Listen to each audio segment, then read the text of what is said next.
गणपती ध्यानम. शिवतनय वरिष्ठं सर्वकल्याणमूर्तिं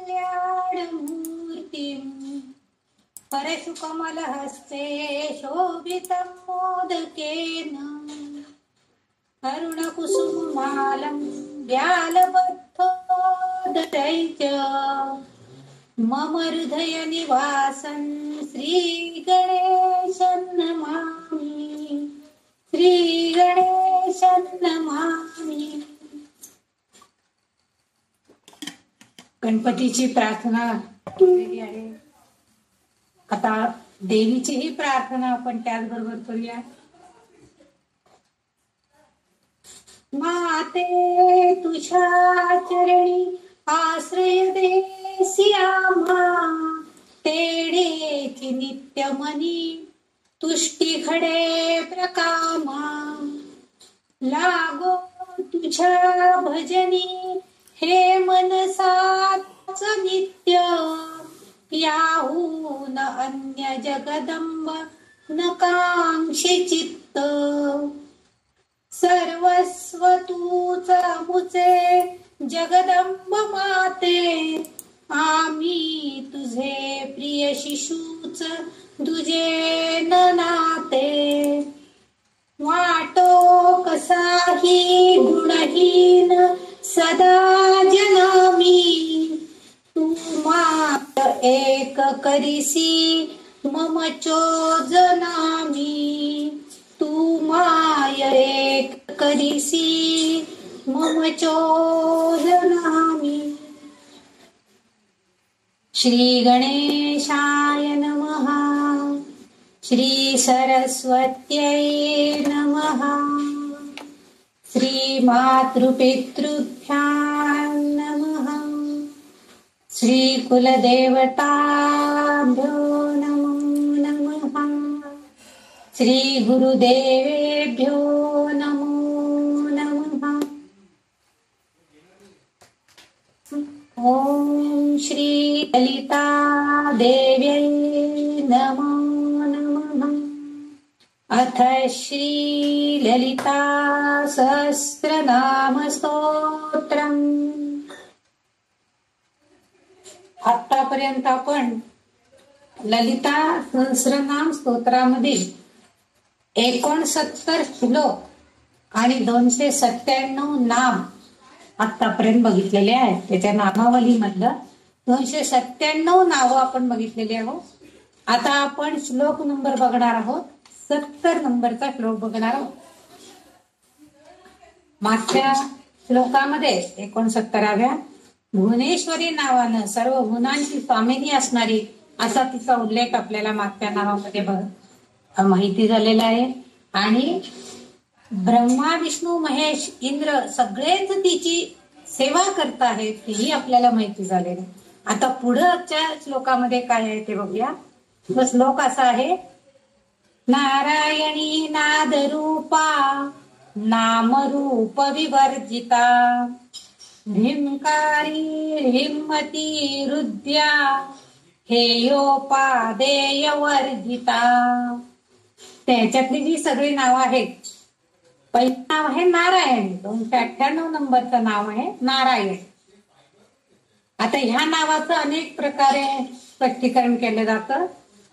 सौंदर्य लहरीमध्ये 100 श्लोक ह्याच नावाचे आहेत. ह्या शक्तीच्या रूपाचं वर्णन केलेलं आहे. ज्या 100 श्लोकामध्ये सौंदर्य लहरी आहे ते सगळे 100 श्लोक या देवीच्या नावाचं वर्णनच केलेलं आहे. स्पष्टीकरणच केलेले आहे. शिवानंद लहरीमध्ये सुद्धा शिवाचं वर्णन केलेले सुद्धा 100 श्लोक आहेत. आणि त्या सर्वांमध्ये असणारी जी शक्ती म्हणजे ती ललितांबिका आहे. आणि त्यामुळे त्यांच्यात आणि ललितांबिकेमध्ये कोणताही फरक नाही आहे. त्यामुळं या ललिता सहस्रनामामध्ये गोविंद रूपिणी हेही नाव आलेलं आहे. म्हणजे ही सगळी जी नाव आहेत ती एकमेकाला पुष्टी देणारी आहेत. सौंदर्य लहरीमध्ये जे वर्णन केलेली नावं आहेत ती नावं, शिवानंद लहरीमध्ये वर्णन केलेली नावं आहेत ती नावं, अशी जी सगळी नावं आहेत ही सगळी या ललिता देवीच्या नावाला पुष्टी देणारी असलेली आपल्याला दिसून येतात. आणि त्यामुळे तिचं हे नारायणी हे नाव आहे. इथं नारायण हा मूळ शब्द आहे. नारायण म्हणजे नारा अधिक अयन या दोन शब्दांचा संयोग झालेला आहे आणि हा नारायण हा शब्द झालेला आहे. प्रलय काळ जेव्हा झालेला होता तेव्हा पाण्यामध्ये त्या नराचं निवासस्थान होतं, म्हणजे विष्णूचं निवासस्थान होतं आपल्याला माहितीये. आणि आपण त्याला नारायण असं म्हणतो. म्हणजे शेषशाही भगवान जे विष्णू रूपामध्ये त्या पाण्यामध्ये प्रलय काळामध्ये सुप्तावस्थेमध्ये होते, झोपलेल्या अवस्थेमध्ये होते, निद्रावस्थेमध्ये होते. आणि ते त्यांच्या नाभीपासनं कमळामध्ये ब्रह्माची निर्मिती झालेली हे आपल्या सगळ्यांना माहिती आहे. हे आपण विष्णू सहस्त्रनामामध्ये सुद्धा बघितलेलं आहे. आणि जर ब्रह्माची स्थिती आणि ललितांबिकेची स्थिती म्हणजे ललिता सुद्धा या जसं ब्रह्मदेवानी विश्वनिर्मिती केलेली आहे तसं ललितांबिका सुद्धा या विश्वनिर्मितीच्या कार्यामध्ये कार्यरत असलेली आहे असा ठिकठिकाणी उल्लेख आलेला आहे. कारण जेव्हा शिवशक्ती संयोग होतो तेव्हाच ह्या पृथ्वीची निर्मिती होते किंवा या विश्वाची निर्मिती झालेली आहे. आपल्याला पृथ्वीची नाही सॉरी विश्वाची निर्मिती होते. म्हणजे सजीव सृष्टीच्या निर्मितीमध्ये ललितांबिकेचा हात आहे.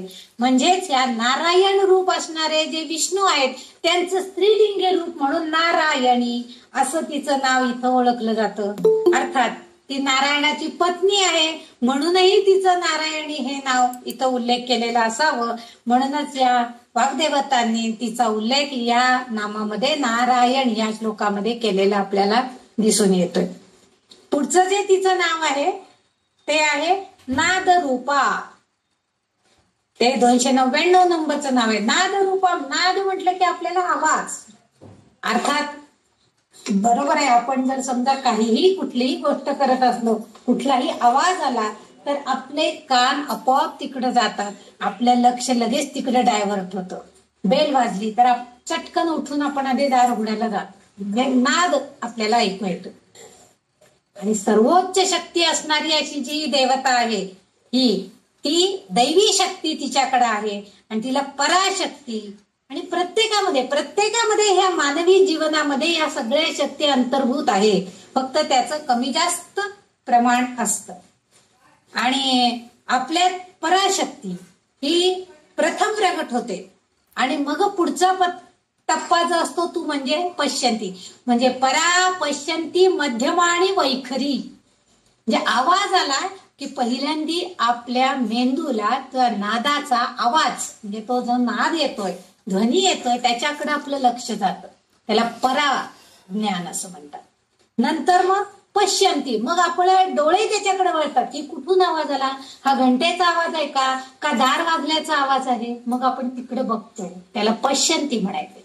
मग मध्यमा, मग ह्या दोन्हींचं एकत्रीकरण होऊन मग आपल्याला जाणीव होती की हो खरंच हा आवाज आलाय बरं का, काहीतरी आवाज झालेला दिसतोय. मग आपल्याला ते कळतं. आणि मग वैखरीतून म्हणजे आपल्या वाणीतून आपोआप तो आवाज कुठून आला त्याचा उद्गार आपल्या तोंडातून बाहेर पडतो. वैखरी म्हणजे बोलणं. या बोलण्यातून आपल्याला म्हणजे ज्ञान आपल्याला प्राप्त होतं आणि भाषेमध्ये आपण त्याचं वितरण करतो, प्रतिबिंबित होतो. कारण सूक्ष्म रूपानं आपल्यामध्ये ही ललिता देवी आहे. मग ती आपल्याला हे सगळं ज्ञान करून देते. सूक्ष्मातला सूक्ष्म जरी आवाज आला तरी आपलं लक्ष असतं. समजा आपण बसलेलो असतो बेडरूम मध्ये आणि स्वयंपाकघरामध्ये एखादी वाटी पडल्याचा आवाज आला तर आपल्याला लगेच कळतं, अगो बाई वाटी ठेवलेली होती वरती कशी काय पडली, काहीतरी उंदीर खुडखुडतोय वाटतं. हे ज्ञान आपल्याला कसं होतं तर हे परापश्यंती मध्यम आणि वैखरी. आणि मग आपल्या मुखातून जातं, अगो बाई उंदीर आलाय वाटतं किंवा मांजर आली आहे वाटतं, वाटी पडल्याचा आवाज आला, दार उघडं राहिले. हे जे आहे हा संदर्भ जो आहे हा म्हणजे आपोआप आवाजामध्ये तो प्रतिबिंबित झालेला असतो. आणि हा जो नाद आहे ही पराशक्ती जी आहे हे बदल जे आपल्या अंतर्मनामध्ये हे बदल जाणवत असतात. आणि हा बदल घडवून आणण्याच्या टप्प्याला नाद असं म्हणतात. म्हणजे हा जो नाद आहे, हा जो आवाज आहे, हा जो टप्पा आहे इथपर्यंत येण्यासाठी आधी अंतर्मनामध्ये परापश्यंती मध्यमा वैखरी हे सगळे टप्पे पार करून मग आपल्याला तर आवाजाचं ज्ञान प्राप्त होतं आणि मग आपण ओळखतो की हे कशाचा आवाज आहे. घंटा वाजलेली असल्यावर आपल्याला पैंजण वाजल्याचा आवाज येईल का? नाही, घंटा वाजली तर घंटेचाच आवाज येणार असतो, पण ते आपल्याला आपल्या अंतर्मनामध्ये कळत असतं. म्हणून तिचं रूप हे अशा प्रकारे ओळखलं जातं. म्हणजे ध्वनीमध्ये सुद्धा ती संक्रमित झालेली असते. त्या रूपामध्ये, ध्वनीच्या नादामध्ये, ध्वनीमध्ये ती असती आणि म्हणूनच ती नाद रूपात आहे. हे तिचं नाम सार्थ झाल्यासारखं वाटतं. म्हणजे तिचा अर्थ नामरूप, नाद रूपा असं सांगितलेलं आहे. आता प्रत्येक मानवी जीवनामध्ये ती नामरूपामध्ये आहेच. याचं प्रत्यंतर आपण क्षणोक्षणी घेत असतो. आता मी तुमच्याशी संवाद साधते, मी तुमच्याशी बोलते. हे कशाच्या साह्यानं बोलते? शब्दांच्या साह्यात. म्हणजे आणि ह्या शब्दांचा उच्चारण झाल्यावरती त्याचा नाद येतो आणि तो नाद तुमच्यापर्यंत पोहोचतोय ह्या मोबाईलच्या माध्यमातून. हे जे आहे हे सगळं ही नाद रूपात आपल्या अंतर्मनामध्ये तुम्हाला ते माझे शब्द तुमच्या मनापर्यंत जाऊन पोहोचतायत आणि मग ते शब्द तुम्हाला कळतायत की हो, आज संध्याताईंनी नाद रूपा या स्वरूपामध्ये ललितांबिका आहे हे सांगितलं. हे जे आहे हे कळण्याचं काम जे आहे हेच आपल्यामध्ये असणारी हे ललितांबिकेचं रूप आहे. म्हणून ती नाद रूप आहे. म्हणजे हे जे आहे नाद रूप असलेल्या ललितेचीच ही कृपा आहे की आपल्याला हे शब्द तुमच्यापर्यंत मी पोहोचवू शकते, अन्यथा मला हे शक्य झालंच नसतं. आणि म्हणून हे तिचं जे नाव आहे नाद रूपा हे अगदी योग आहे. म्हणजे आपल्या अंतर्मनाला जागृत करून ते आपल्याला ते सगळे ध्वनीचं जागृती देते. ध्वनीची ऊर्जा आपल्यामध्ये स्पंदन निर्माण होतात आणि मग आपल्याला कळतं की ही त्याच्यामध्ये आहे. म्हणून तिचं हे नाम नाद रूपा असं वाग्देवींनी ठेवलेलं आहे. पुढचं जे नाव आहे तिचं ते म्हणजे नाम रूपा विवर्जिता. आता इथं सुद्धा ती दैवी शक्ती आहे ह्याबद्दल निर्विवाद आपल्याला माहिती आहे की ती दैवी शक्तीच आहे आणि ती आपल्यामध्ये पण आहे. येथे ही दैवी शक्ती ही नाही आणि रूपही नाही अशा स्वरूपात आहे. नाम रूपा विवर्जिता म्हटलेले, विवर्जित असणारे वर्ज्य आहे तिचं. हे तिचं नाव आणि रूप हे सगळं वर्ज्य आहे. आता आपल्या अंतर्मनामध्ये ललितांबिका हे आपल्याला दिसती का हो? दिसू शकत नाही. आपण तिला पाहू शकत नाही. आपण ओळखतो फक्त तिला की तिची ऊर्जा, तिची शक्ती माझ्यामध्ये आहे म्हणून मी बोलू शकते आहे, अन्यथा मला माझ्या मुखातून शब्द सुद्धा उमटवू शकणं शक्य झालं नसतं. ही जी आहे म्हणजे ती आहे पण ती नाही पण आहे, म्हणजे ती वर्ज्य पण आहे. म्हणजे नामरूपाच्या पलीकडे असणारी ती शक्ती आहे. म्हणून तिला इथं नामरूपा विवर्जिता असं नाव मला वाग्देवतेंनी दिलेलं आहे. आता इथं अनेक अर्थ असा थोडासा आहे की ब्रह्माच्या सृष्टी निर्मितीमध्ये वैश्विक चेतना आणि वैयक्तिक चेतना या दोन्ही दैवी चेतना शक्तीपासून निर्माण झाली. ही जी ललितांबिकाची चेतना शक्ती आहे यापासून ह्या शक्ती प्राप्त झालेल्या आहेत, या चेतना निर्माण झालेल्या आहेत. त्यामुळेच आपले अस्तित्व आणि ज्ञान आपण आनंदात विभागू शकतो. म्हणजे जर आपल्याला हे कळलंच नसतं, आपल्यामध्ये असणारी चेतना शक्ती आणि वैश्विक चेतना शक्ती या दोन्ही मधल्या चेतना शक्तींचा जेव्हा संयोग होतो किंवा त्याचं ज्ञान, त्याचं अस्तित्व आपल्याला कळू लागतं, त्यावेळेसच आपण आनंद मिळवू शकतो. म्हणजे समजा एखाद्या झाडावरती सुंदर फूल उमललेलं आहे, त्या फुलाचा सुवास आपल्या नाकाला जर कळलं, घ्राणेंद्रियांना कळलं की बाबा छान सुवास येतोय, रातराणी फुलली आहे, रातराणीचा सुगंध आहे, त्याचा वास आपल्याला ती चेतना शक्ती आपल्यापर्यंत, म्हणजे आपल्या वैश्विक चेतना शक्ती जी आहे त्यांनी त्या फुलांचा सुगंध निर्माण केलाय आणि आपल्यामध्ये असणारी चेतना शक्ती आहे तो सुगंध घेती आहे.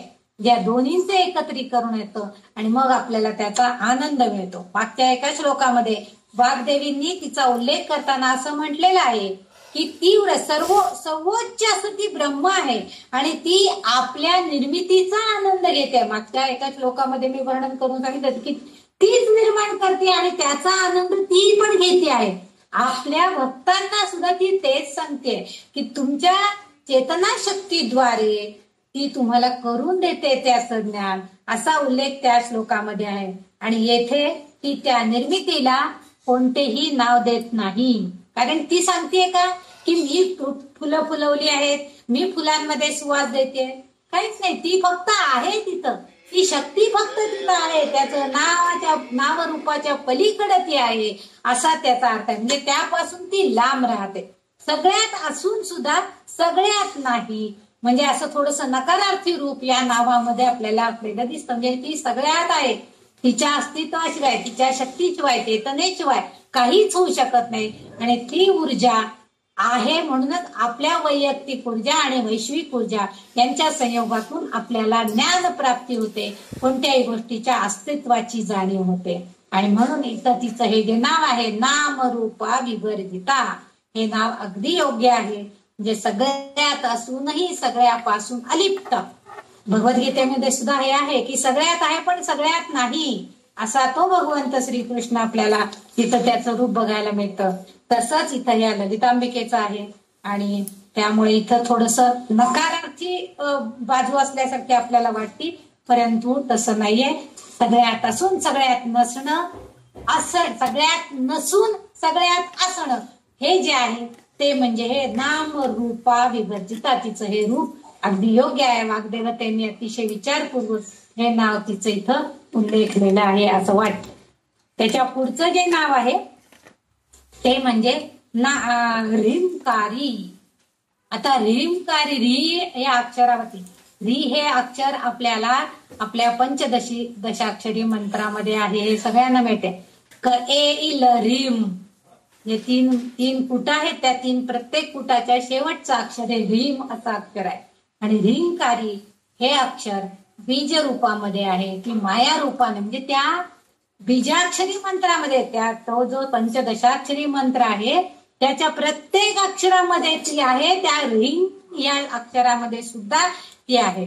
आणि री या अक्षराला शाक्त भक्त म्हणजे देवीचे जे भक्त आहेत, म्हणजे देवीचे उपासक आहेत, त्याला शक्ती प्रणव अशा नावानं ओळखतात. ह्रीम हा जो शब्द आहे, ह्रीमकारी, जे ह्रीम हा जो शब्द आहे, ह्याला ते सगळेजण शक्तीचे उपासक, देवीचे उपासक, त्याला शक्ती प्रणव असणारा शब्द, शक्तिरूप देणारा शब्द असं म्हणतात. भुवनेश्वरी हे जे नाव तिचं मागच्या एका श्लोकामध्ये 61व्या श्लोकामध्ये आपण बघितलेलं होतं. हो, 61व्या नाही, आधीच्या एका श्लोकामध्ये भुवनेश्वरी एक नाव एकदा येऊन गेलेलं आहे तिचं. त्या श्लोकामध्ये आपल्याला तेव्हा सुद्धा तिचे हे माया बीज रूप आपल्याला दिसतं. भुवनेश्वरी त्रिभुवनाची, विश्वाची स्वामिनी आहे ती. अशी असताना म्हणजे जगन्मातेच्या पंचदशाक्षरी जो मंत्र आहे त्याच्यामधलं हे ह्रीम हे अक्षर प्रणव बीज म्हणून ओळखलं जातं. आणि ह्या बीजाक्षरामध्ये सगळीकडं ही शक्ती एकवेटलेली आहे. म्हणून प्रत्येक कूटामध्ये, मग ते वाग्भव कूट असो, कामकूट असो, शक्तिकूट असो, ह्यांच्या सगळ्या मंत्रसमूहाचा शेवट म्हणजे क ए ई ल ह्रीम, त्या शब्दाचा, वाग्भव कुटाचा ह्रीम या शब्दाने शेवट झाला. सकल ह्रीम या शब्दाचा ह्रीम यांनी शेवट झाला. अशा तऱ्हेनं प्रत्येक समूहाचा शेवट ह्रीम या बीज अक्षरानं झालेला दिसतो. आता ह्या ह्रीम हे जे अक्षर आहे, म्हणजे हा बीजाक्षर म्हणूया आपण त्याला, त्याच्यामध्ये ह, र, ई, म आणि अनुस्वाराचा बिंदू असं एक संयोजन, म्हणजे असं सगळं मिळून हे ह्रीम हे अक्षर बनलेलं आहे. ह, र, ई आणि म बिंदू असं, म्हणजे म चा उच्चार करतो आपण तिथं, आणि तिथं बिंदू म्हणजे अनुस्वार दिलेला आपल्याला दिसतो. या बीजाक्षरामध्ये ह जो अक्षर आहे, ह अक्षर म्हणजे अभिव्यक्तीचा संदर्भ, म्हणजे ज्याबद्दल आपण बोलतो आहे त्याच्या संदर्भानं आपण हे अक्षर वापरतो. र जो आहे तो अंतर्भाव दर्शवतो, म्हणजे ज्या मंत्राचा आपण नाम घेतोय त्या मंत्रामध्ये कशाचा अंतर्भाव आहे, मायेची क्रिया आहे का, काय गुप्त स्वरूपामध्ये काय आहे, हे दाखवण्याचं काम र हे बीजाक्षर करतं. ई हे जे अक्षर आहे बघा, ई हा जो शब्द आहे हा दीर्घ शब्द आहे.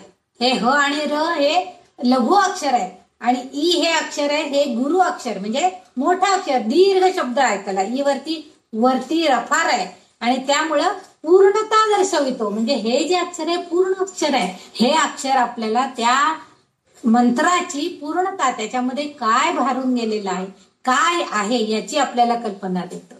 आणि म अक्षरावरचा हा जो बिंदू आहे, त्यावरचा बिंदू या पहिल्या तीनही बीजांना नियंत्रित करण्याचं काम करते. म्हणजे पहिले जे ह र ई हे जे तीन अक्षर आहेत, त्याच्यामध्ये या बीजाक्षरामध्ये तीन अक्षर एकत्रितपणे आहेत, त्या सगळ्यांवरचं नियंत्रण करण्याचं काम हा बिंदू रीम मधला जो अनुस्वार आहे ते काम करतं. काही ठिकाणी या बीज मंत्राला शिवशक्ती बीज असं सुद्धा उल्लेख केलेला आहे. शिवशक्ती, कारण आपल्या ललिता सहस्रनाम स्तोत्रामध्ये बऱ्याच ठिकाणी शिवशक्तीच्या संयोगानंच सगळी निर्मिती होते, कार्य होते, असं आपल्याला बऱ्याच ठिकाणी माहिती त्यांनी सांगितलेली आहे. त्यामुळं हा बिंदू म्हणजे म वरचा अनुस्वार जरी लहान असला तरी तो खूपच शक्तिशाली आहे असं म्हटलं जातं. कारण त्यामुळं शिवशक्तीचा संयोग होतो आणि निर्मिती होते, आणि पालन पोषण आणि नाश ह्या सगळ्याचा उगम त्या बिंदू मध्ये होतो, त्या अनुस्वारामध्ये होतोय. ओम या बीजामध्ये सुद्धा अ उ म हे तीन अक्षर वर्णमालेतले अक्षर येतात, आणि त्याच्या उच्चारणातून कुंडलिनी योगातील वैश्विक ऊर्जा प्राप्त होते. आपण बघतो ओ म्हणताना आपल्या नाभीपासनं आपल्या टाळूपर्यंत सर्व नसांना एक प्रकारची ऊर्जा प्राप्त झाल्याची जाणीव होते. आपण तेवढ्या ताकदीनं जर ओमचा उच्चार केलेला असेल तर, म्हणजे वैश्विक तेजातून जीवन अस्तित्वात येऊ शकते. कारण हा ह्रीमवरचा बिंदू हा जो आहे हा सूर्यासारखा तेजस्वी अशा बिंदूच्या रूपामध्ये आहे, आणि ह्रीम ह्या बीजामध्ये शिव आणि शक्ती यांचा संयोग आणि उत्पत्ती बिंदू, विनाशाचा बिंदू असं काही त्याच्यामध्ये फरक नाहीये. तर हा बिंदू सगळ्या वैश्विक शक्तीला कार्यकारण म्हणून अस्तित्वात असलेला आपल्याला दिसतो. म्हणून तिचं इथं ह्रींकारी असं नाव दिलेलं आहे. ह्रींकारी, ह्रीम म्हणजे प्रणव शक्ती आहे तिची, शक्तीचं रूप, म्हणजे शक्ती एकवटलेली आपल्याला तिथे दिसतं. शिवशक्तीचा संयोग म्हणजे तिचं हे ह्रींकारी रूप आपल्याला दिसतं. याचा संदर्भ आपल्या पंचदशाक्षरी मंत्रातल्या या ह्रीम या शब्दाशी असलेला वाग्देवतांनी थोडाफार त्याचा प्रयत्न उल्लेख करण्याचा केलेला असावा. दुसरं जे पुस्तकाचं नाव आहे ते आहे या श्लोकामधलं ह्रीमती. दुसरं जे तिचं नाव आहे ते आहे ह्रीमती. आता ह्रीमती काही ठिकाणी ह्रीमंती असा पण उल्लेख केला पाहिजे. ह्रीमती, री, आता इथं री शब्दाचा अर्थ नम्रता आहे. म्हणजे मागच्या शब्दामध्ये री अक्षरामधल्या प्रत्येक अक्षराचं आपण वेगवेगळेकरण करून त्या बीजाक्षरामध्ये काय अर्थ आहे हे बघितलं. आता इथं मात्र री शब्दालाच त्यांनी अर्थ दिलाय की नम्रता.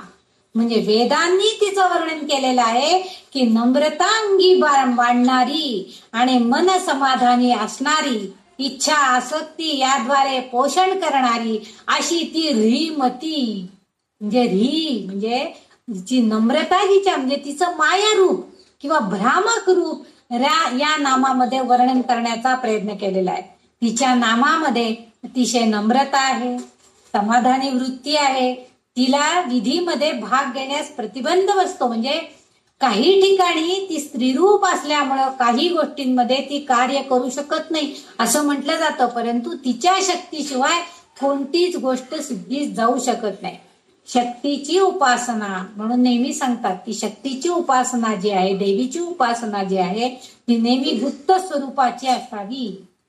म्हणजे त्याची फार वाच्यता, मी इतकं तिचं करते, देवीची इतकी प्रार्थना करते, इतकी भक्ती करते, इतकं नाम उच्चारते, शक्यतो देवीची उपासना करताना ही मनात करावी आणि गुप्त स्वरूपाची असावी. कारण तिला स्वतःला अंतर्गत पूजेची आवड आहे. म्हणजे म्हणतो ना आपण मानसिक पुजारी म्हणतो, ती तिथं अपेक्षित आहे, मानसिक किंवा आंतरिक उपासना.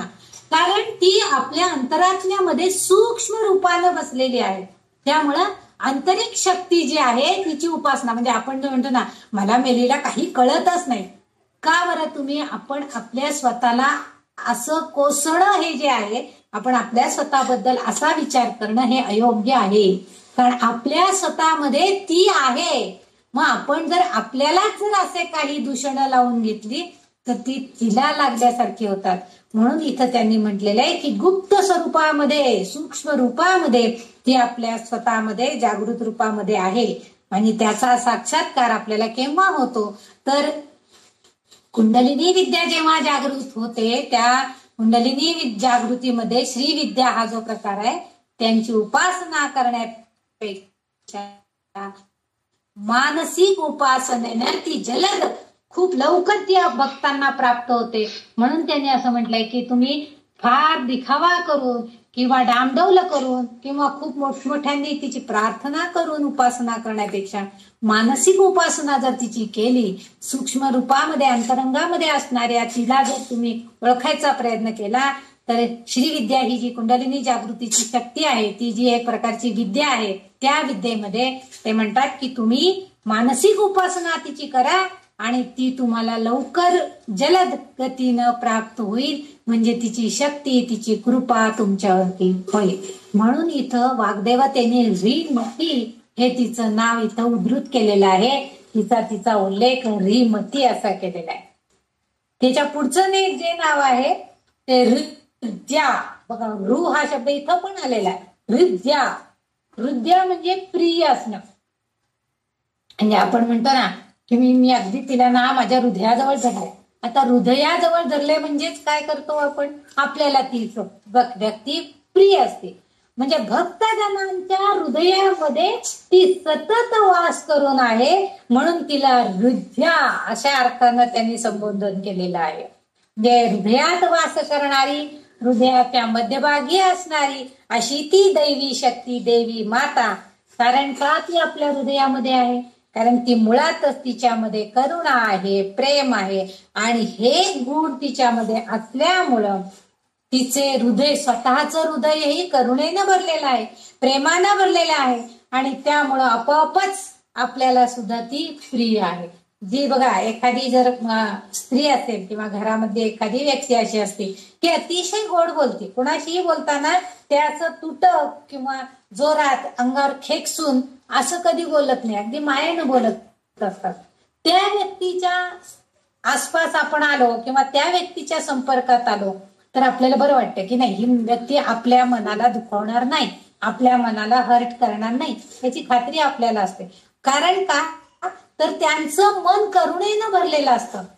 तुमच्या पायाला काटा टोचला तरी सुद्धा त्याची जी अनुभूती आहे, त्याची जाणीव आहे, ह्यांचं अंतर्मन घेतं. आणि त्यावेळेस ते अरे रे काटा टोचला होय तुला, अगो बाई रक्त येते का, आता हळूच काढ, दुखत नाहीये ना, थांब तेल लावूया. म्हणजे ही जी आहे, ही करुणामयी भावना जी आहे, ही भावना त्या ललितांबिकेच्या मनामध्ये असते. आणि म्हणून ती हृदय आहे, म्हणजे भक्तजनांच्या हृदयामध्ये वास करून असते.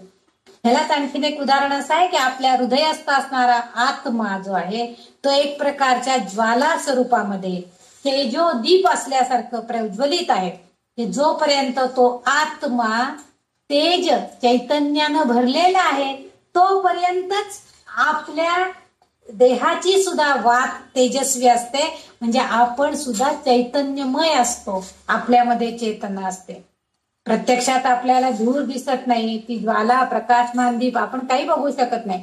परंतु त्या परमात्म स्वरूपाची ओळखण जेव्हा आपल्याला होते तेव्हा मात्र आपल्याला आपल्या अंतरात्म्यामध्ये काहीतरी शक्ती आहे, काहीतरी प्राण, जो आपण त्याला ज्योती म्हणतो. म्हणून आरतीमध्ये प्राण ज्योती तू ही स्वयदेही, म्हणजे तू सत्ताच्या आमच्या हृदयामध्ये सुद्धा तू आहे प्राण ज्योतीच्या स्वरूपामध्ये, असं वर्णन तिचं त्या आरतीमध्ये केलेलं आहे ललितांबिकेच्या.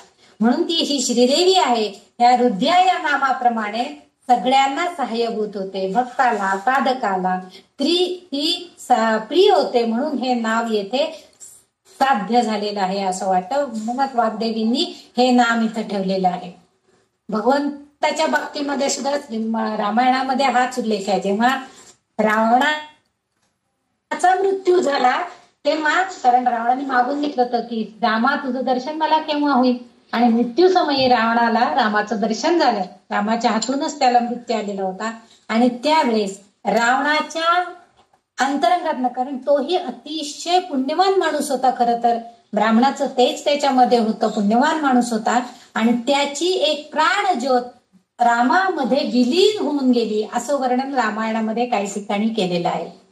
प्रत्यक्षात काय आपण बघितलेलं नाही, परंतु ह्याचा अर्थ असा की त्याला मुक्ती मिळाली आणि तेच काम करण्यासाठी, म्हणजे तशी मुक्ती मिळवून देण्यासाठी ही ललितांबिका आपल्या हृदयामध्ये सुद्धा वास करते आहे. म्हणून तिचं हे हृदया, भक्तजनांच्या हृदयात वास करणारी अशी हे नाव वाग्देवीतेने अगदी योग्य प्रकारे ठेवलेलं आहे. फक्त आपण तिला ओळखण्याचं काम करायचंय.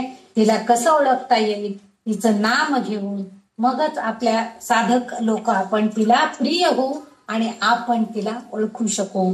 हे नाव त्यासाठी सार्थ असल्यासारखं वाटतं. एवढंच इथं सांगता येते. आता पुढचं जे नाव आहे ते आहे 304 नंबरचं नाव. ह्या नामाच्या बाबतीमध्ये मी स्वतः फार संभ्रमात होते आणि अजूनही आहे. तरी पण मला जे वाटलं, मला जे सुचलं ते ह्या नावाचा अर्थ, म्हणजे ह्या नावानं माझे 2 दिवस वाचनासाठी घालवले. कारण हेयोपादेय वर्जिता असं हे नाम आहे तिचं. आता हे या नावाचं स्पष्टीकरण देताना म्हणजे मला तर काही असं फारसं काही सुचलेलं नाहीये, पण जे सुचलं ते मी लिहून ठेवलंय आणि ते फक्त मी वाचून दाखवणार. हेयोपादेय वर्जिता. आता इथं तिच्याकडं नाकारण्यासारखं काही नाहीये आणि स्वीकारण्यासारखंही काहीही नाहीये. नकार आणि स्वीकृती, म्हणजे इकडं तर नाकारणं आणि इकडं तर स्वीकारणं, या दोन्ही गोष्टी शास्त्राधारांनी सांगितल्या आहेत. त्याप्रमाणे त्याचं महत्व समजून घेतल्याशिवाय त्यांचे पालन करण्यात काहीही अर्थ नाही.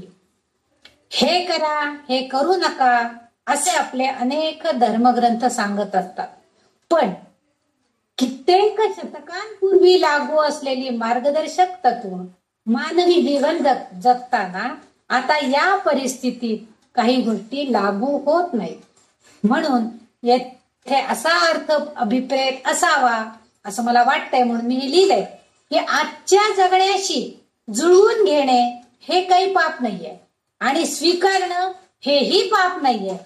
हे फक्त आपल्यासारख्या मर्त्य जीवाला, म्हणजे मानवी जीवनालाच फक्त एक नियम लागू आहे की नाकारायचं पण आणि स्वीकृती, म्हणजे शास्त्राधारांनी ह्या ज्या 2 गोष्टी सांगितल्या आहेत ते नाकारणं आणि स्वीकृती हे पाप नाहीये हे समजून घेणं, आणि जरी आपण स्वीकारलं तरी तेही पाप नाहीये हेही समजून घेणं, हे आपल्या फक्त मानवी जीवनाला शक्य आहे.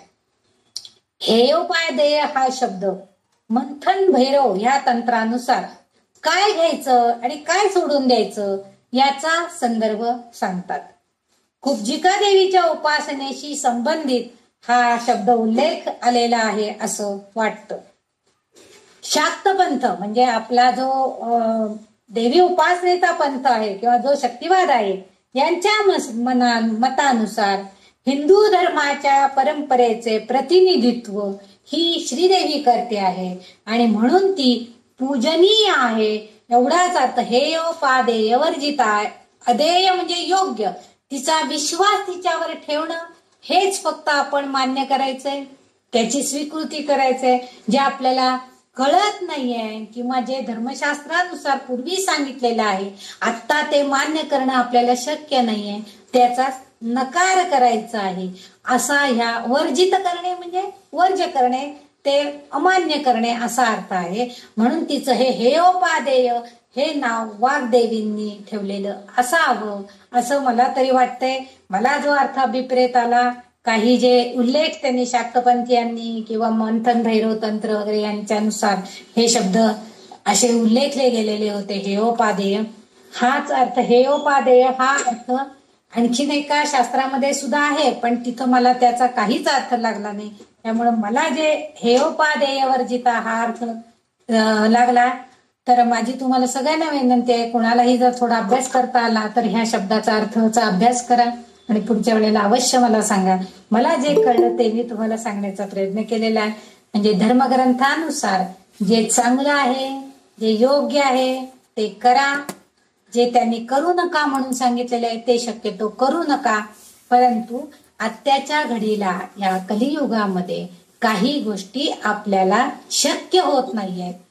त्या नाही केल्या तरी सुद्धा आपण काही पापात पडणार नाही एवढं निश्चित. त्यासाठी आपल्याला ही देवी आपल्यावरती नक्कीच कृपा करणार आहे. कारण तिलाही कल्पना आहे की मानवी मर्त्य जीवाला आता कुठल्या कुठल्या परिस्थितीतनं जावं लागतं आहे आणि ह्या कलियुगाच्या या युगामध्ये आता ते शक्य नाहीये याची जाणीव त्या देवीला अंतरात असणाऱ्या याच्या अगोदरच्या नावामध्ये ती आपल्या हृदयामध्ये वास करते आहे. त्यामुळे तिला याची कल्पना असावी. त्यामुळे ती आपल्याला नक्कीच या सगळ्यातनं तारून नेईल एवढाच अर्थ या शब्दामध्ये या नामामध्ये असावा. एवढंच इथं मी उल्लेख करू शकते. पुढचा जो श्लोक आहे तो आहे म्हणजे 71 नंबरचा श्लोक आहे.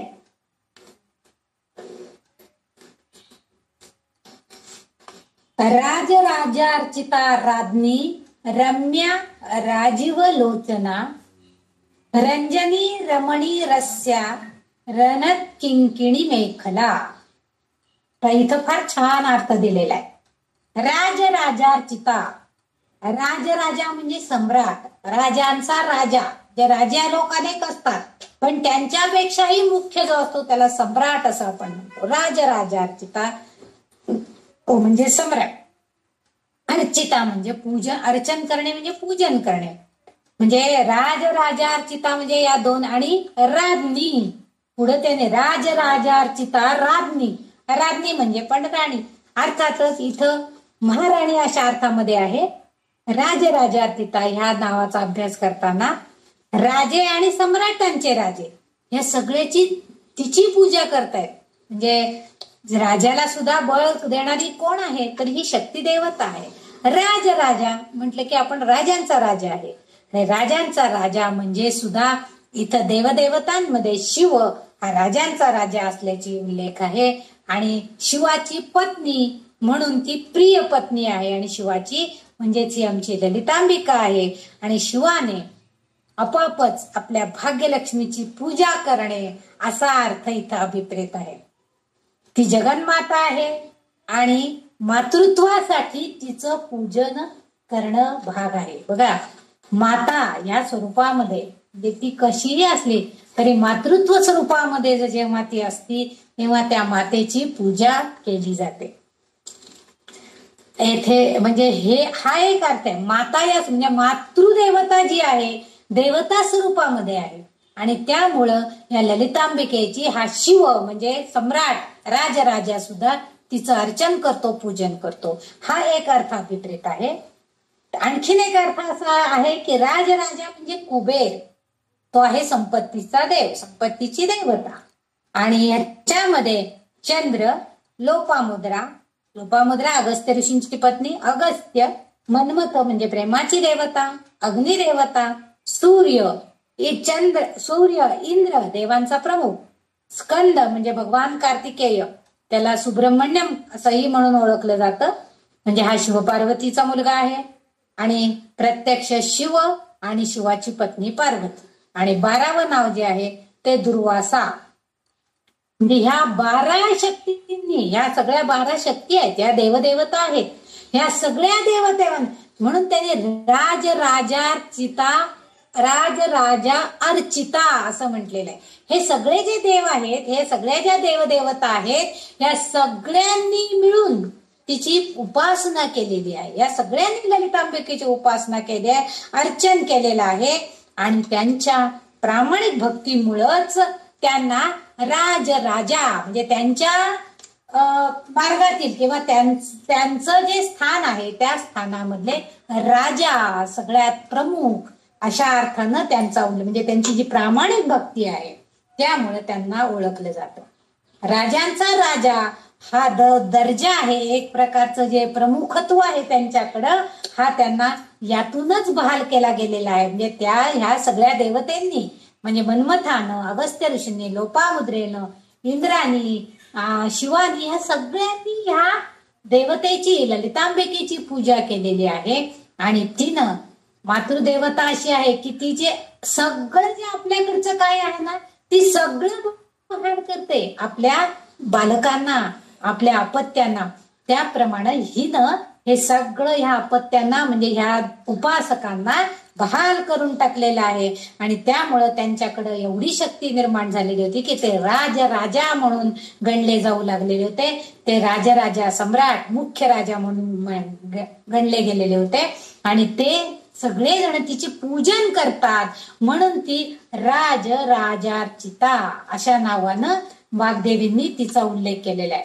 म्हणजे फक्त साधक लोकच तिची उपासना करतात असं नाही, तर देवता सुद्धा तिची उपासना, म्हणजे बघा देवांचा राजा इंद्र तो सुद्धा तिची उपासना करतोय.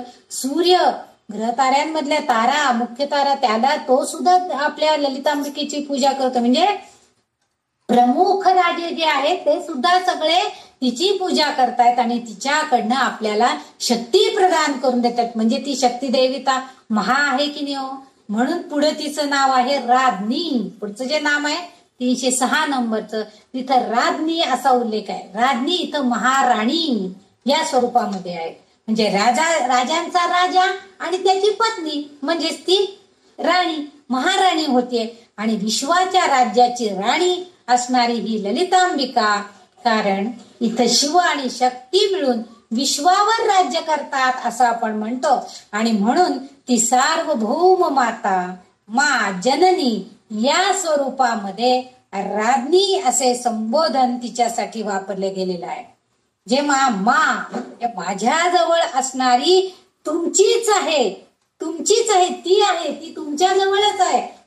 माझे आपण म्हणतो ना, माझे काही नसलं तरी सुद्धा आपण मा म्हणतो बघा. तर माझ्या जवळ आहे, माझ्यासाठी, माझं, मला, हे जे उच्चारण आहे तसं ही सांगते की तुम्ही एक नुसतं मा शब्द उच्चारला. तुमच्या देवी भागवतामध्ये बघा, तो त्याला काही कळालेलं नसतं काय उच्चार करायचा आहे, पण तरीही तो उच्चार करत राहतो आणि आपोआप देवी त्याच्यावरती प्रसन्न होती. ही जी शक्ती आहे, ही शक्ती म्हणजेच ही, म्हणून तिचं इथं वाग्देवतेने राज्ञी हे नाव दिलेलं आहे की ती आपल्या जवळ असणार सगळं तुमचंच आहे. म्हणजे ती तुमचीच आहे. म्हणजे तुमच्यामध्ये असणारी जी शक्ती देवता आहे, जी शक्ती आहे, ती सगळी तुमच्याकडे आहे असं तिचं इथं वर्णन वाग्देवींनी केलेलं आहे.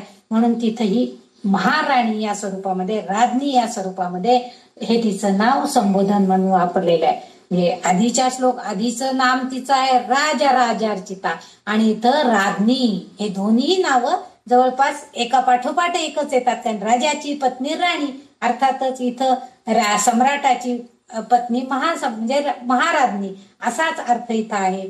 म्हणून ही दोन्ही नामं पाठोपाठच आलेली आहेत. पुढचं जे नाव आहे ते नाव आहे 307 नंबरचं नाव आहे ते रम्या. रम्य आपण म्हणतो ना, काय आम्ही गेलो तो काय रम्य ठिकाण होतं, वर्णन करून आपण सांगतो. का आपण म्हणतो रम्य आहे? कारण आपल्याला ते इतकं बघायला सुंदर वाटतं, रमणीय वाटतं. म्हणजे तिथं असणार जे एक वातावरण आहे, जी आल्हादकता आहे, ती आपल्याला अतिशय सुंदर वाटत असते. आणि म्हणून ही जी महाराणी आहे ती अतिशय सुंदर आहे, सौंदर्यवान आहे, सौंदर्यवती आहे. आणि म्हणून तिला रम्या म्हणजे तिच्या सौंदर्याचं वर्णन आपण आधीच्या सुरुवातीच्याच काही नामांमध्ये, जेव्हा पहिली काही नामं तिची जी आहेत 15-20 नामं, तिच्यामध्ये तिचं सगळं वर्णन केलेलं आहे. म्हणजे तिचे पाय कसे आहेत, तिची नखं कशी आहेत, मुखकमल कसे आहे, डोळे कसे आहेत, ह्या सगळ्याचं प्रत्येक गोष्टीचं वर्णन त्यांनी पहिल्या काही श्लोकांमध्ये केलेलं आहे, नामांमध्ये केलेलं आहे. आणि तसं म्हणून त्यांनी म्हटलेलं आहे की तिच्या सौंदर्याचं वर्णन, कारण ती लावण्याची खाणच आहे हो. कोणीही तिच्या रूपावर आपोआप मोहित होऊन जातो आणि त्यात रममाण होतो. तिच्या रूपाकडे बघत बसावं वाटतं.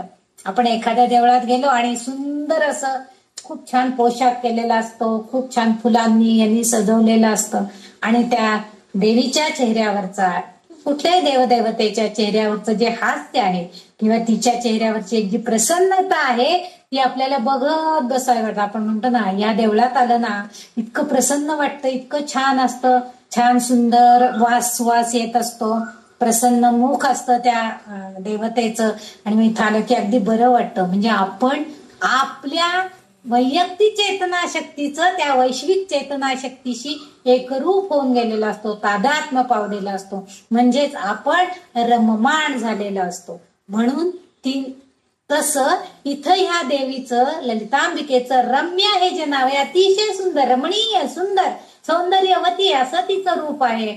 आणि त्यामुळं तिचं हे नाम खरोखर सौंदर्यवती असल्यामुळं सार्थ नाव वाग्देवींनी इथं उल्लेख केलेला असावा. रम्य हे नाव आहे, रमणीय, सुंदर असा अर्थ आहे शब्दशः. पुढचं 308 नंबरचं नाव जे आहे ते म्हणजे राजीव लोचना. राजीव म्हणजे कमळ किंवा हरिण किंवा मासा अशा 3 अर्थाने राजीव हा शब्द वापरला जातो. आणि लोचन म्हणजे डोळे. वाग्देवींनी काय केलेलं आहे, तिची स्तुती करताना, वर्णन करताना जे शब्द निवडलेले आहेत ना, अतिशय अप्रतिम शब्द निवडले गेलेले आहेत त्यांच्याकडनं. बघा, राजीव लोचना. आता हरिणासारखे डोळे किंवा हरणाच्या डोळ्यासारखे डोळे, माशासारखे डोळे किंवा कमळासारखे, कमळाच्या पाकळ्यांसारखे डोळे. आता ललिता मातेच्या डोळ्यांचं वर्णन करताना वाग्देवता काय म्हणतायत माहितीये की मीनाक्षी. मीनाक्षी, आता मीन अक्षी म्हणजे माशासारखे डोळा असणारी, म्हणून तिचा उल्लेख त्यांनी मीनाक्षी या नावामध्ये केला. जे मासा. कमल नयना असं जेव्हा त्या तिच्या डोळ्याचं वर्णन करतात या ललितांबिकेचा, तेव्हा कमळातल्या पाकळ्यांसारखे तिचे डोळे आहेत. मृगाक्षी असं जेव्हा तिचा उल्लेख होतो तेव्हा त्या हरणाच्या सारखे डोळे. म्हणजे इथे अभिप्रेत असणारा जो अर्थ आहे की राजीव लोचना म्हणजे तिच्या डोळ्यांची तुलना कशाशीही करू शकत नाही, कारण ती या सगळ्यांनी एकत्रितपणे तिच्यामध्ये आहेत. ती कमळाच्या पाकळ्यांच्या सारखे तिचे डोळे आहेत, माशासारख्या आकाराचे तिचे डोळे आहेत असं वर्णन आहे. म्हणजे तिच्या डोळ्यांची तुलना कशाशीही करता येत नाहीये. पण त्याला कारण वेगळं आहे. वाग्देवतेंना अभिप्रेत असलेलं कारण असं आहे की तिचे जे डोळे आहेत ते कृपा आणि करुणेनं भरलेले आहेत. आकाराचं वर्णन त्यांनी सौंदर्याच्या वर्णनामध्ये केलेलं आहे, परंतु आता इथं जो उल्लेख आहे हे तिची कृपा दृष्टी आपल्याला प्राप्त करायची आहे. ती कृपा कशी करते साधकांवरती, भक्तांवरती, ते आपल्याला बघायचं आहे. आणि त्यामुळं तिचे डोळे तिची कृपा आणि करुणेनं भरलेले आहेत. मागच्या एका नामामध्ये नामाचा अर्थ बघताना आपण बघितलं होतं की निमिषोत्पन्न म्हणजे एक क्षण, डोळे मिचकावणं, डोळ्यांची उघडझाप होण्याचा जो एक कालावधी आहे तेवढ्यामध्ये, निमिषभरामध्ये ती संपूर्ण विश्वाची निर्मिती करते, पालन करते, विनाश करते, सगळं काही करू शकते. म्हणजे हा उल्लेख मागच्या एका नामात आलेला आहे. आणि म्हणून एवढं सगळं करण्याची ताकद जिच्या डोळ्यांमध्ये आहे त्या ललितांबिकेचे डोळे म्हणजे ते कसे आहेत, राजीव लोचना. आता इथं राजीव म्हणजे राजा, आणि अशा अर्थाने सुद्धा घेतलं तर त्या राजाचे डोळे सुद्धा कसे पाहिजेत, राजीव लोचना म्हणजे राजावर अवलंबून पाहिजे. आता म्हणजे कसं आहे की राजा, प्रजा कशी असते, प्रजा आपल्या राजावर अवलंबून असते. म्हणजे राजा जसा असेल, राजा चांगला राज्यकर्ता असेल तर सगळं त्याच्या राज्यामध्ये सगळं चांगलं चाललेलं असेल. राजा दुष्ट प्रवृत्तीचा असेल तर प्रजा सुद्धा तशाच प्रवृत्तीला, कारण त्यांना आपल्या मनासारखं चांगलं काहीच कृती करता येत नाही, कारण राजाचा सगळ्याला पायबंद असतो. परंतु ही जी आहे राजीव लोचना आमची ललितांबिका, ही काय करते, हिच्या डोळ्यांमध्ये असणाऱ्या कृपेनं आणि करुणेनं ही आपल्या भक्तांवरती, आपल्या साधकांकडं बघत असते. म्हणजे व्यक्तीचे डोळे जे आहेत, त्या ललितांबिकेचे डोळे आहेत ते डोळे आणि आपल्या साधकांचे डोळे, ह्या दोन्ही डोळ्यांचं संयोग होतोय. कसा तर शिव आणि शक्ती ही जेव्हा शिवशक्ती जेव्हा एकरूप असतात तेव्हा ते आपण मागच्या नामामध्ये बघितलं, राजा अशा शक्तीमध्ये ते असतात. आणि त्यांच्या आपोआपच त्यांचा कृपा प्रसाद, कृपेचा आशीर्वाद असं जर आपण त्या भक्तांना त्या ललितांबिकेच्या डोळ्यांमार्फत जर मिळाला म्हणजे तिने तेवढ्याच करुणेनं, तेवढ्याच अगदी मायेच्या ह्यानी जर तिने आपल्या भक्तांकडे बघितलं तर तो भक्त नक्कीच आनंदित होऊन जाईल. कृपा प्रसादानं इच्छित फल त्याला नक्कीच मिळेल, असा अर्थ ह्या राजीव लोचना या शब्दामध्ये अभिप्रेत आहे.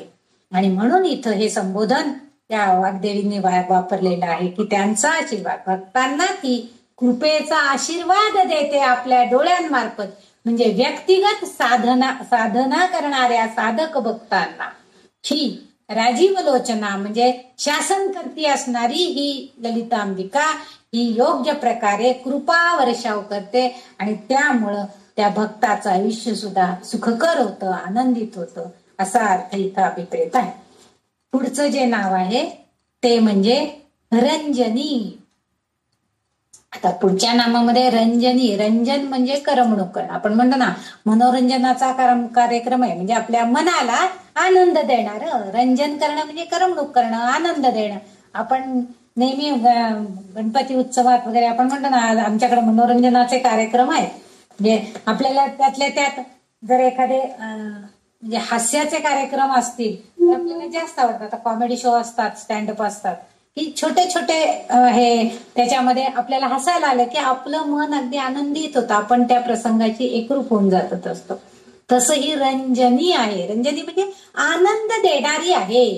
ललिता मा आपल्या भक्तांना या जन्मात तर आनंद देतेच देते, पण स्वर्ग प्राप्ती करण्याचा मार्ग दाखवून देते आणि मग स्वर्गीय आनंद सुद्धा देते. बघा, जे नुसतं ह्या जन्मापुरतच तिची कृपा आपल्याकडे पाहिजे आपल्याला असं नाहीये, तर आपल्या अंतरात्म्यामध्ये अंतर्मनामध्ये आपण ज्या ललितांबिकेचं स्थान आपल्यामध्ये आहे तर ती आपल्याला भक्तांना या जन्मामध्ये तुम्ही कशात आनंद घेताय, छान फुलं फुलली आहेत, फुललेली बघा, छान गाणी ऐका, चांगल्या सुंदर असे मधुर ध्वनी ऐका की ज्यामुळं तुमच्या मनाला आनंद मिळेल, हेही ते सांगते. पण त्याचबरोबर तुम्हाला स्वर्ग प्राप्त करून घेण्याचा मार्ग सुद्धा मिळवायचा आहे, म्हणजे मुक्तीचा मार्ग कसा मिळवायचा आहे त्याचं सुद्धा मार्ग ती देते की जेणेकरून तुम्हाला पुनर्जन्म घ्यावा लागणार नाही. ह्याच जन्मामध्ये मुक्ती मिळवण्यासाठीचा मार्ग सुद्धा ती देते, म्हणजे स्वर्गीय आनंद. मुक्ती मिळाली की आपण स्वर्गामध्ये जाणार, स्वर्गामध्ये म्हणजे सगळं आनंददायक गोष्टी आहेत असं आपल्याला आत्ता तरी हेच माहिती आहे की स्वर्ग सगळं आनंदमय आहे आणि तो आनंद देण्याचं काम ही रंजनी नावानं आपल्याला ही करते. याचा आणखीन एक अर्थ असाही अभिप्रेत असलेला काही ठिकाणी उल्लेख आहे की रंजन म्हणजे आनंद आणि रंग भरण्याची क्रिया, जे आनंददायक मोहक अशा संदर्भाने ते तिच्या संदर्भाने सर्व काही आहे. आता इथं आपण तिचा जो रंग बघतो, जेव्हा ललितांबिकेचं वर्णन केलेलं आहे तेव्हा तिचा लाल रंग म्हणजे सूर्यबिंब उगवल्यावर जो रंग असतो तो तिचा रंग आहे. निळाई असलेला आकाशाचा जो रंग आहे तो तिचा रंग आहे, असा उल्लेख विविध ठिकाणी केलेला आहे. विविध नामांमध्ये तिचा उल्लेख आपल्याला केलेला बघायला मिळाला. त्यामुळं ते जे काय आहे तिचा जो रंग आहे लाल, हा जो रंग आहे हा तिचा जास्तीत जास्त प्रिय असलेला रंग आपल्याला बघायला मिळतो. आणि म्हणून या संदर्भामध्ये जर विचार केला तर सूर्यबिंब जसं तेजोमय आहे, म्हणजे ते सूर्यबिंब जेव्हा उगवतीचा सूर्य असतो त्यावेळेस तो लाल रंगानं अगदी तेजस्वी असलेला आपल्याला बघायला मिळतो. म्हणजे ती शक्ती जी आहे ती त्या तेजामध्ये आहे, ती लाल रंगाची आहे. पण शिव जो आहे, जेव्हा शिव आणि शक्ती एकत्रितपणे असतात तेव्हा शिव जो आहे तो मात्र रंगहीन स्फटिकासारखा पारदर्शी आहे. पण जेव्हा माता ही शक्ती माता त्याच्या सानिध्यात असते, शिवासोबत असते, तेव्हा या मातेच्या लाल रंगाने शिव सुद्धा तेजस्वी होतो आणि आपोआपच भक्त त्याच्या या रूपानं आनंदित होतात. म्हणूनच वाग्देवींनी बहुतेक हे रंजनी हे नाव तिला दिलेलं असावं की तिच्या सानिध्यामुळं सगळीकडे आनंद आणि आनंद आणि आनंदच भरलेला असतो. सगळ्यांना आनंद देणारी ही माता ही रंजनी आहे असं उल्लेख त्यांनी केलेला आहे. पुढचं जे नाव आहे ते आहे नाम रमणी. नामावलीमधलं हे रमणी हे जे नाव आहे हे सुद्धा ह्या सगळ्या अर्थाला साधारण एकमेकाला संदर्भ देणारेच आहेत. रमणी म्हणजे रममाण होणारी, कोणत्याही कृतीमध्ये आनंदानं रममाण होणं म्हणजे खेळणं असा अर्थ आहे. म्हणजे आपण म्हणतो ना खेळतायत, आपण कुठल्या एखाद्या खेळामध्ये आपल्याला जर एखाद्या गोष्टीची आवड असेल तर त्या खेळामध्ये आपण अगदी रममाण होऊन गेलेलं असतो. आपण लहानपण आठवा, आपण जेव्हा सागरगोटे खेळत असतो, पत्ते खेळत असतो सुट्टीच्या दिवसामध्ये, मे महिन्यामध्ये, आणि आईची हाक येते, अगं येत आहे ना अमुक एक करायचंय काम, पण आपल्याला ऐकू येत नाही कारण आपण त्या खेळामध्ये इतकं मग्न होऊन गेलेलं असतं, रममाण होऊन गेलेलं असतं. म्हणजे लहान मूल इथं त्याचा अर्थ असा आहे की भक्त सर्वस्व आहे त्या, कारण तिच्यासाठी तिचा भक्त, ललितांबिकेचा भक्त हा तिच्यासाठी तिचं सर्वस्व आहे. कारण त्या भक्ताला परिपूर्ण करण्याची इच्छा मानस तिच्यामध्ये आहे. आणि त्यामुळं ती आई बाबा बरोबर, जे जर एखादं लहान मुलं असलं तर ते जसं आई बाबा बरोबर असलं की ते जास्त अगदी आनंदित असतं, मन मोकळेपणानं राहतं. पण इतरांच्या बरोबर म्हणजे समजा मामा बरोबर, काका काकू बरोबर किंवा आत्या बरोबर कुठं दुसरीकडे गेलेले असेल तर ते लहान मूल थोडंसं बिचकून असतं. पण आई बरोबर असताना मात्र वाटेल तेवढा हट्ट करायचा, बाबा बरोबर असताना सुद्धा वाटेल ते हट्ट करायचा, हे त्यांना माहित असतं. कारण ते माझे आहेत, आपले आहेत. आणि म्हणून इथं त्यांना म्हणजे मनमोकळेपणानं खेळणं, मनमोकळेपणानं बागडणं हे जे आहे हे त्या लहान मुलांना जसं ते, कारण का त्यांना त्याच्यामधनं आनंद मिळत असतो. आईला सारखं भुणभुण लावायची पाठीमागं, मला हे हवंय मला ते हवंय, त्यामध्ये सुद्धा एक प्रकारचा आनंद त्यांनी घेत असतात. म्हणजे तसं ही जी माता आहे आमची ललितांबिका, ही काय करते, आपल्या मुलांना म्हणजे भक्तांना आनंद देण्याचं काम करते. म्हणजे ती त्यांच्या बरोबर खेळते.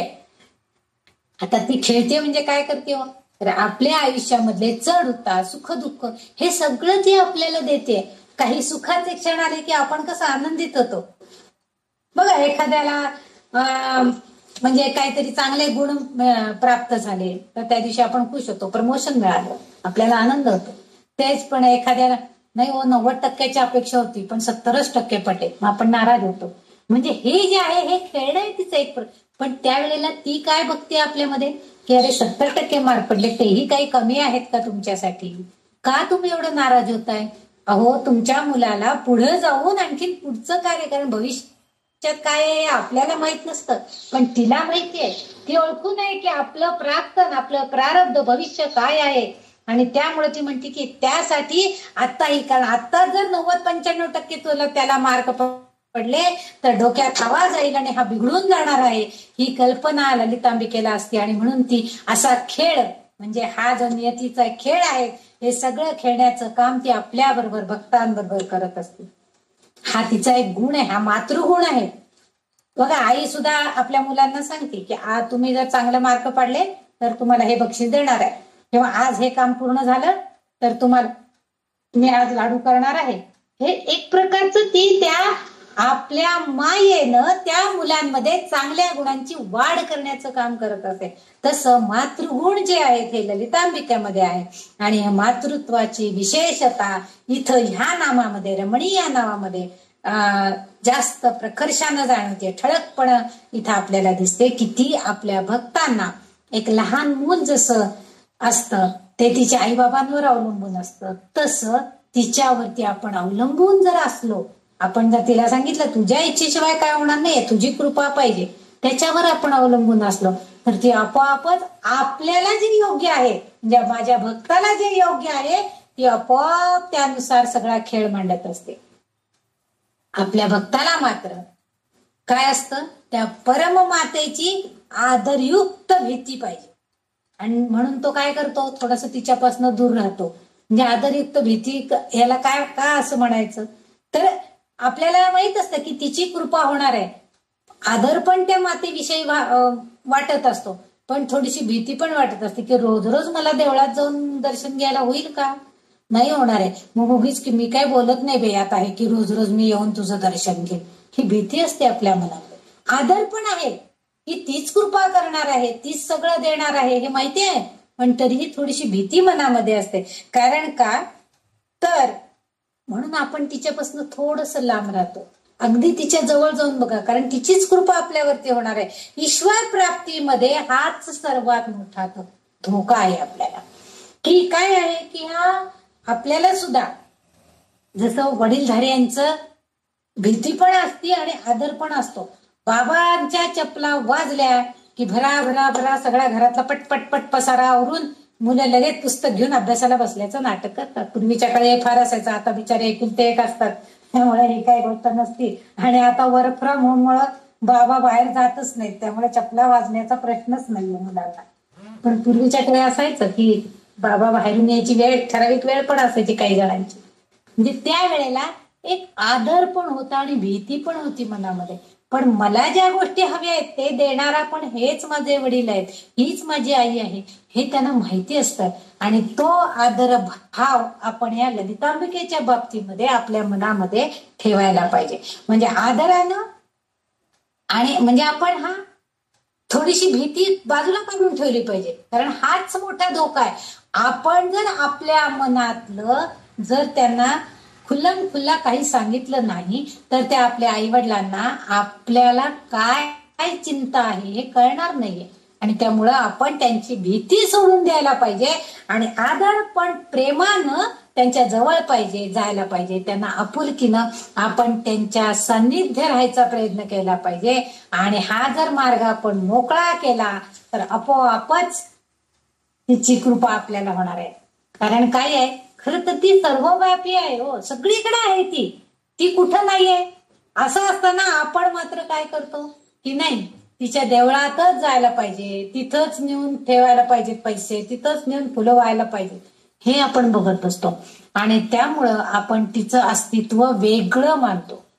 पण सर्वव्यापक शक्ती माता जी आहे ती आपल्या प्रत्येकाच्या अंतरंगामध्ये आहे. आणि त्यामुळं आपण जर आपल्या अंतर्मनामध्ये स्थित असणाऱ्या त्या ललितांबिकेला ओळखलं आणि त्यामध्येच रममाण झालो, त्यामध्येच आनंदात राहिलो तर आपणही आनंदित होऊ शकतो. तिची ओळख आपल्याला व्हायला पाहिजे. अंतर्गत असणाऱ्या या ललितांबिकेची कृपा आपल्याला आपोआप मिळणार आहे. इथं आपल्याला भगवद्गीतेतलं एक उदाहरण सांगता येतं की अर्जुनाला विश्वरूप दर्शन झालं, त्याला खूप आनंद झाला, कारण तो म्हटला की मला तुझं विश्वरूप दर्शन बघायचं, विराट रूप दाखवलं भगवंतानं. पण त्याचं विराट रूप बघितल्यावर मात्र अर्जुन थरथर कापायला लागला आणि तो भीतीनं ग्रासला गेला. आणि मग तो म्हणाला, नको नको, मला हे तुझं विराट रूप नको, विश्वरूप नको, तर तुझं जे चतुर्भुज रूप आहे की जे गोजिर रूप आहे, जे की मला बघितल्यावर खूप आनंद मिळतो, तेच रूप आपल्याला दाखव, असं त्यांनी मागणी केली. म्हणजे देव रूप जे आहे ते आपले वेगळे आहे असं आपण कधीच वाटून घ्यायचं नाही. तो देव आणि आपल्यातला देव म्हणजे बाहेर असणारा प्रत्यक्ष देव सगुण मूर्ती आणि आपल्या अंतरंगामध्ये असणाऱ्या अंतर्मनातला देवाचं रूप हे सगळं एकच आहे असं जर आपण मनाशी कल्पना केली, वेगळं नाहीच आहे असं मानलं, तर आपल्याला कधीही अशी भीती वाटणार नाहीये. म्हणजे देवरूप आपल्यापेक्षा वेगळं आहे असं आपण आपल्याला कधीच वाटून द्यायचं नाहीये. दोन्ही एकच आहे असं आपण म्हणजे आपल्या आत आणि त्याच्या आत, म्हणजे आपल्यामध्ये असणारा आतला देव आणि त्या सगुण रूपामध्ये असलेला देव हा एकच आहे. फक्त फरक आहे तो कशाचा, तर आत्म्याची जाणीव होण्याचा. आणि ही जाणीव आपल्याला आपल्या कर्मावर अवलंबून असते. यासाठी अंतर्मनात असणाऱ्या त्या परममातेला ओळखायला हवं, त्यातच रममाण व्हायला हवं. म्हणून रमणी हे नाव संबोधन या स्वरूपामध्ये वाग्देवींनी इथं वापरलेलं आहे. म्हणजे आपण तिला ओळखायला शिकलं पाहिजे. म्हणजे ती आपल्या अंतर्मनामध्ये सुंदर स्वरूप, आपल्या डोळ्यासमोर तिचं सगुण रूप जर असतंच, परंतु मानसिक सुद्धा आपण तिची पूजन अर्चन जेव्हा करतो तेव्हा तिचं ते रूप आपल्या डोळ्यासमोर सदैव यायला पाहिजे. ते ओळखायला शिकलं पाहिजे. तिची कृपा ती माझ्या अंतर्मनामध्ये आहे, त्यामुळं वाईट विचार, वाईट भीती आपल्यामध्ये येऊच द्यायची नाहीये. कारण ती आहे ना, ती कशाला मला भीती म्हणजे भीती मला वाटायचं कारणच नाही. ती अंतरात्म्यामध्ये आहे, ती परमशक्ती आहे. हे आपण मनाशी बाळगलं पाहिजे. म्हणून तिला इथं म्हणजे त्या विचारांमध्ये जर आपण रममाण झालो तर आपण कायम आनंदात राहतो. आपल्याला भीती वाटायचं कारणच नाही, आपल्या मनामध्ये वाईट विचार येण्याचं कारणच नाही, आपल्याला दुःख आपल्या जवळपास पण येत नाही. हे जे आहे हे म्हणून हे रमणी हे नाव अतिशय सार्थपणे वाग्देवींनी इथं या ललिता सहस्रनाम स्तोत्रामध्ये संबोधित केलेलं असावं असं आहे. पुढचं जे नाव आहे ते म्हणजे रस्या. रस्या याचा अर्थ रस, सार असा अर्थ आहे. सार रूपानं म्हणजे आपण म्हणतो, आपण काही हे वाचतो आणि सार रूपानं आपण त्यातला थोडक्यात अर्थ सांगतो. हे जे आहे सार म्हणजे जे मोठा ग्रंथ वाचला आणि त्या ग्रंथामधलं सार काय आहे तर तो भगवंत आपल्यावरती कृपा करतो, आपण त्याला ओळखायला पाहिजे. हे एवढं आपल्याला कळत तरी बास आहे. आपण बाकीचं काही आपल्याला म्हणजे तो सार अर्थानं म्हणजेच काय तर आत्म्याच्या रूपात ती जगदंबा, ती श्रीदेवी, ती ललितांबिका आपल्यामध्ये आहे असा अर्थ इथं अभिप्रेत आहे. तैतरीय उपदेशनांमध्ये असं समजतं की रसो वैसाह म्हणजे त्या पदार्थाच्या गोडीनं, आपण जेव्हा वस्तूच्या संदर्भामध्ये पदार्थाच्या संदर्भामध्ये आपण जेव्हा विचार करतो तेव्हा त्याला आपण गोडवा आहे असं म्हणतो. एखादा पदार्थ खाल्ला, याई खारट झालंय, जास्त मीठ पडले, आपण त्याची चव घेतली की आपल्याला कळतं, त्याचा रसस्वाद आपल्याला सांगतो की ते खारट झाले का गोड झाले. म्हणजे त्या पदार्थाचा गोडवा आपल्याला एखादा पदार्थ खाल्ल्यावरती आपण म्हणतो गोड झालाय, छान झालंय असं लगेच म्हणजेच का म्हणजे आपल्याला आनंद होतो. तो त्या पदार्थाच्या स्वाद घेतल्यानं, रस घेतल्यानं आपल्याला आनंद मिळतो. आणि जेव्हा बघा तुम्ही एखादा माणूस जेव्हा स्वतः आनंदी असतो ना तेव्हा पदार्थ गोड झालेला नसला ना तरी सुद्धा तो पदार्थ त्यावेळेस आपल्याला जास्त गोड वाटतो, कारण आपलं मन आनंदात असतं. कारण आपलं मन आनंदी असेल तर कुठल्याही पदार्थाची गोडी आणखी द्विगुणित झाल्यासारखी होते.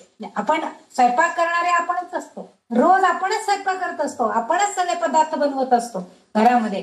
पण एखाद्या दिवशी एखादा पदार्थ नकळतपणे इतका छान बनून जातो आणि मग घरातले म्हणतात हा आज काय एकदम छान झाले, हा आज काय आनंदात होती वाटतं म्हणून तू एवढा छान पदार्थ, म्हणजे जी भाजी केलीस त्याला सुद्धा अगदी स्वाद आलाय, आज मस्त झाले.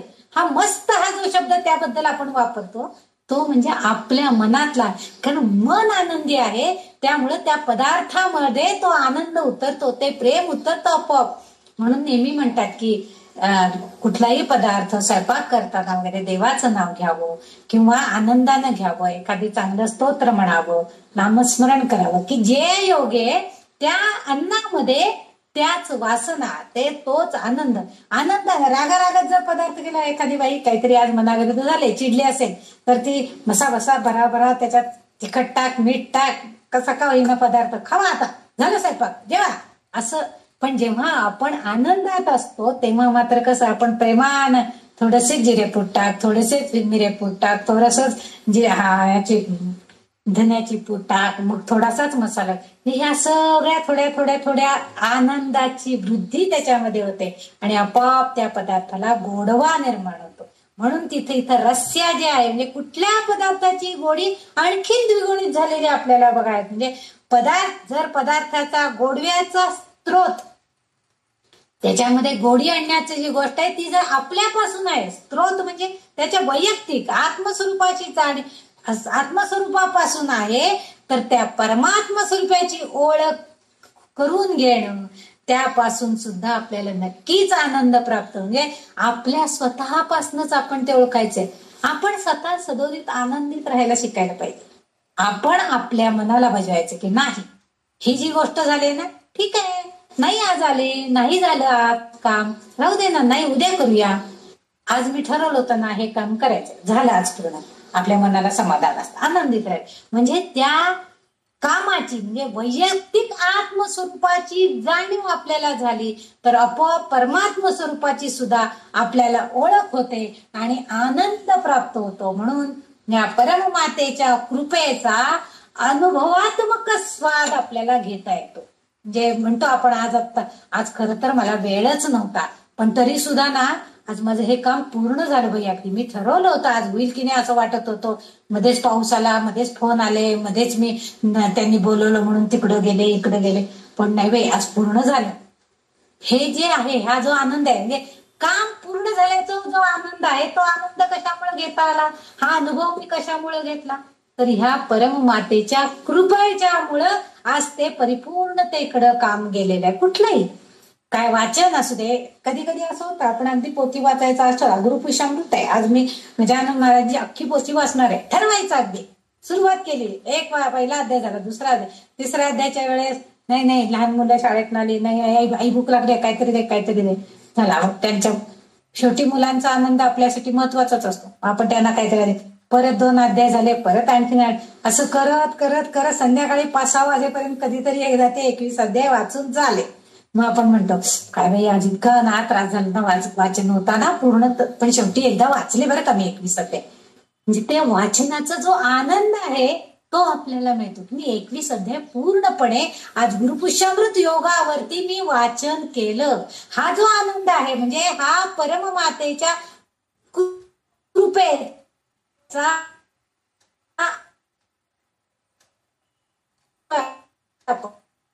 आपण मिळवतो, म्हणजे तो स्वाद घेता येतो. इथं जो आहे तो आनंद निर्माण होणं असा अर्थ आहे. आणि त्यामुळे तिला इथं रस्या आणि इथं आत्म्याचं, इथं परमात्म्याचं, म्हणजे ती जी गोडी आहे, मग ती पदार्थांची गोडी असू दे, ती आनंदाची गोडी असू दे, एखाद्या गोष्टीच्या पूर्णतेची गोडी असू दे, ही सगळी आपल्याला तिच्या कृपेच्या अनुभवातूनच घेता येते. आणि म्हणून कारण ती आनंद देणारी आहे, म्हणून आनंद निर्माण आपल्यामध्ये होतो. म्हणून तिचं हे रस्या हे जे नाव आहे ते अगदी सार्थ आहे, कारण त्या सगळ्याचा सार आनंद मिळणे. आणि आपण नेहमी आपण आनंदित असलो तर आपल्याला आजूबाजूला सगळीकडे आनंदच भरलेला दिसतो. आपलं मनामध्ये नैराश्य आलेलं असेल तर आपल्याला इतर सगळ्या गोष्टींमध्ये सुद्धा निराशा दिसते. आपल्या मनात आनंद असेल तर लगेच आपण कुठल्याही गोष्टीकडे बघितलं तरी सुद्धा आपल्याला त्याच्यापासून आनंद मिळतो. हेच यामध्ये आपल्याला ह्या नामामध्ये संबोधित असलेला अर्थ अभिप्रेत दिसतोय. पुढचं जे नाव आहे तिचं 312 नंबरचं नाम आहे रणत किंकिणी मेखला. आता इथं रणत किंकिणी मेखला म्हणजे 71व्या श्लोकातलं शेवटचं नाम आहे रणत किंकिणी मेखला. मेखला म्हणजे कंबरपट्टा. म्हणजे बऱ्याच आता हल्ली मुली वेगवेगळ्या प्रकारचे मोत्याचे, सोन्याचे, चांदीचे सगळ्या प्रकारचे घालतात. मेखला म्हणजे कंबरेभोवती आपल्या डाव्या बाजूला जे आपण जो दागिना परिधान करतो त्याला मेखला असं म्हणतात. रणत किंकिणी म्हणजे ऋणुझुणू नाद करणारा. कंबरपट्टा असा अर्थ जर घेतला तर कमरेभोवती बांधलेला पट्टा. आणि ह्या मातेनं आपल्या कमरेभोवती कंबरपट्टा घातलेला आहे आणि त्याला लहान लहान घंटा लटकलेल्या आहेत. लहान लहान छोट्या छोट्या घंटा लटकलेल्या असतात. आणि घंटेचा जो नाद आहे म्हणजे आपण जसं पैंजण घातले की त्याला असणारे घुंगरू ऋणुझुणू ऋणुझुणू ऋणुझुणू आवाज करत असतात, छुन छुन छुन वाजत असतात. तसं यात लहान लहान घंट्या अडकवलेल्या आहेत. आणि या लटकलेल्या घंटा ह्या ऋणुझुणू असं छुन छुन छुन नाद करत असतात. आता इथं असा अर्थ असावा की तिची सडपातळ असणारी कंबर, त्या कमरेभोवती असणारा हा कंबरपट्टा तो सोन्याचा आहे आणि तो तिने परिधान केलेला आहे. आणि जेव्हा ती चालते, एका ठिकाणाहून दुसऱ्या ठिकाणी वस्ती करायला जाते, जेव्हा ती थोडीशी हालचाल करते त्यावेळेस काय होतं, त्या घुंगरांचा, त्या घंटांचा किणी किणी किणी आवाजाची उत्पत्ती होते. ह्या आवाज उत्पत्तीच्या बाबतीमध्ये इथं जो अर्थ अभिप्रेत आहे त्याच्यामध्ये कुंडलिनी चक्राचा थोडासा संदर्भ असावा. कारण कुंडलिनी चक्राच्या नौदल चक्राचा जो उल्लेख आहे तिथं ध्वनीचा उगम होत असतो. या चक्रातून होतो, नौदल चक्रामधून ध्वनीचा उगम होत असतो. आणि कमरेचा जो भाग आहे, कंबरपट्टा जो आहे तो म्हणजे कमरेभोवतीचा जो भाग आहे तिथं तो नौदल चक्र आहे. आणि त्याच्या भोवती बांधलेला जो कंबरपट्टा आहे तो आवाज निर्माण करतो, नाद निर्माण करतो. आणि नाद निर्मिती झाली की आपोआप आपलं सगळं लक्ष त्याच्याकडे जातं. समजा आपण घरामध्ये अगदी शांत घर आहे आणि आपण एकदम काहीतरी एखादं छानसं गाणं म्हटलं तर सगळ्यांचं लक्ष आपल्याकडे जातं. म्हणजे आपण काहीतरी आवाज करतो, आपल्या मुखातून काहीतरी गाणं म्हटलं जातं, त्या गाण्याकडे सगळ्या त्या ध्वनीकडं सगळ्यांचं लक्ष आकर्षित होतं. जसं त्यांनी ज्याला इथं अशी उपमा दिलेली आहे की जसं शिवाचा डमरूच आहे, शिवाच्या डमरूचा आकार डोळ्यासमोर आणा, त्याचा मधला भाग हा अतिशय बारीक असतो आणि बाकीच्या दोन्ही भागांना थोडेसे असे त्रिकोणात्मक असा गोल झालेला असतो. तसं कमरेच्या भागाला तिचा ललितांबिकेची कंबर जी आहे ती अतिशय लहान आहे आणि त्या लहानशा कमरेभोवती तिनं हा कंबरपट्टा बांधलेला आहे आणि त्याच्या घंटींचा ध्वनी निर्माण होतोय आणि त्या ध्वनीमधून जो नाद निर्माण होतो आहे तो म्हणजेच तो निर्माण होणारा जो नाद आहे रणत किंकिणी मेखला अशा अर्थाने अभिप्रेत आहे. म्हणजे ती जी चालण्या तो जो ध्वनी उत्पन्न होणार आहे त्या ध्वनीच्या नादानं आपोआप तिच्याकडं आपण आकर्षित होतो. म्हणजे तिचं जे स्वरूप आहे ते स्वरूप इथं कुंडलिनी चक्राशी संदर्भात आपल्याला जागृत झालेलं दिसतं आणि तिथं गेल्यावर म्हणजे कुंडलिनी चक्र जे नौदल चक्र आहे तिथं ते ध्वनी निर्माण होतोय आणि त्याचं आपल्याला अनुभूती मिळते आहे असं इथं वर्णन केलेलं आहे. म्हणून इथं हे नाव आहे आलेलं आहे की रणत किंकिणी मेखला. आता त्याच्या पुढचा जो श्लोक आहे तो श्लोक नंबर आहे 72. ते तर सगळे शब्द इतके सुंदर आहेत, तिची ही नावं आहेत आणि आपल्या सगळ्यांना हे नाव माहिती आहे. रमा, आता रमा नाव तर हल्ली फार फेमस झालेलं आहे. म्हणजे रमा म्हणजे विष्णूची पत्नी ह्या अर्थानं आपल्या सगळ्यांना माहित आहे. परंतु ही विष्णूची पत्नी जशी आहे तशी ही संपत्तीची देवता म्हणून लक्ष्मी जी आहे ती सुद्धा रमा या नावानंच ओळखली जाते. तिच्या भक्तांना ती संपत्ती प्रदान करते म्हणून सुद्धा ती रमा आहे. अर्थात ही जी संपत्ती आहे ही संपत्ती म्हणजे फक्त काही वस्तू स्वरूपामध्ये धनधान्य स्वरूपामध्ये असं नाहीये. म्हणजे भौतिक आनंद भौतिक संपत्ती तर ती देते आपल्या सगळ्या भक्तांना. जेव्हा आपण तिची भक्ती करू तेव्हा आधी तुम्ही भौतिक सुखामध्ये म्हणजे भौतिक गोष्टींनी परिपूर्ण असा भौतिक संपत्तीची जेव्हा आपल्याकडे परिपूर्णता असेल तेव्हा आपण आध्यात्मिक मार्ग निवडतो, आध्यात्मिक संपत्ती वाढवण्याचा प्रयत्न करतो. मी विचार करा पूर्वीच्या काळी एका कुटुंबामध्ये बरेच माणसं असायची आणि मग त्या सगळ्यांच्या पालन पोषणाची जबाबदारी त्या कर्त्या पुरुषावर कर्त्या स्त्रीवर असायची. त्यामुळं भौतिक साधनांची वाढ कशी होईल यासाठी देवदेवतेंची पूजन अर्चन करून भौतिक संपत्ती वाढवण्याचा मार्ग आधी अवलंबला जायचो आणि त्यातून मग जर वेळ राहिला म्हणून काय होतं जेव्हा आपली मुलं बाळ मोठी व्हायची असतात तेव्हा आपल्याला सगळ्या गोष्टींची गरज असते आणि पैसा म्हणजे भौतिक संपत्ती ही आधी आपल्याकडं जर फुलफिल असेल तर आपण थोडस हा अध्यात्माचा विचार किंवा पोटाची खळगी भरण्याची भ्रांत आहे अशाला जर तुम्ही अगदी तत्वज्ञान काहीतरी सांगायला लागला तर म्हणाले ग बैस काय सांगू नकोस, आधी माझ्या पोटाची खळगी भरू दे, मला लागली भूक, माझी पोरं भुकेजलेली आहेत घरामध्ये, आधी जाऊन त्यांना खायला घालतो मग तुझं तत्वज्ञान ऐकायला येतो. हे जे आहे ना म्हणजे भौतिक संपत्ती गरजेची आहेच पण ती असताना आपल्याला आध्यात्मिक संपत्ती देण्याचं कार्य सुद्धा ही करते. म्हणून मध्ये एक व्हॉट्सअपला एक गोष्ट आली की एक कामगार असतो एका कंपनीमध्ये काम करत असतो आणि तो रोज एका ठराविक बसनं जात असतो. त्या बसमध्ये जात असताना तो पहिल्या स्टॉपला बसायचा त्यामुळे त्याला बसायला जागा मिळायची. थोडं पुढे गेल्यावर एखादी म्हातारी स्त्री किंवा लहान मुलाला घेऊन एखादी स्त्री आली तर तो उठून तिला जागा द्यायचा.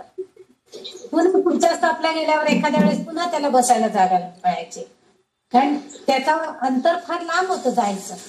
पुन्हा एखाद्या वेळेस बसायला जागा मिळाली, दुसऱ्या कोणाला काय अडचण आली तर पुन्हा तो उठून उभा राहायचा आणि तिसऱ्याला जागा द्यायचा. असं करत काय असतं त्याच मार्गाने जाणारे लोक असले तर रोज ते त्या व्यक्तीला बघतच असतात. तो कामगार जेव्हा रोज असं करायचा, तेव्हा एक दिवस तो कंडक्टर शेवटी त्याला विचारतो की दादा, तुम्हाला एवढी स्वतःला छान बसायला जागा मिळालेली आहे आणि तरी सुद्धा तुम्ही रोज कुणाला तरी तुमची जागा का हो देता? मग तो सांगतो की काय आहे, म्हणतो की मला म्हणजे मी हातावरचं पोट, त्यामुळे मी रोज मजुरी केल्याशिवाय आमचं कुटुंबाचे पालन पोषण करू शकत नाही. त्या मोलमजुरीवर माझं कुटुंब चालतं. त्यामुळे मी दुसऱ्याला काही देऊ शकत नाही. दुसऱ्याला दान करणं किंवा हे जी गोष्टी आहेत त्याच्यातनं जो आनंद मिळवणं ते माझ्याकडनं काहीच होऊ शकत नाहीये. पण मी जसं 8 तास माझ्या कामाच्या ठिकाणी उभा असतो, त्याच्याबरोबर आणखीन एक अर्धा तास इथं उभं राहिलो तरी काही हरकत नाही. पण मी कुणाला बसायला जागा देऊन आनंद देऊ शकलो, हे जे मला समाधान मिळतं ना, हे मोठं आहे.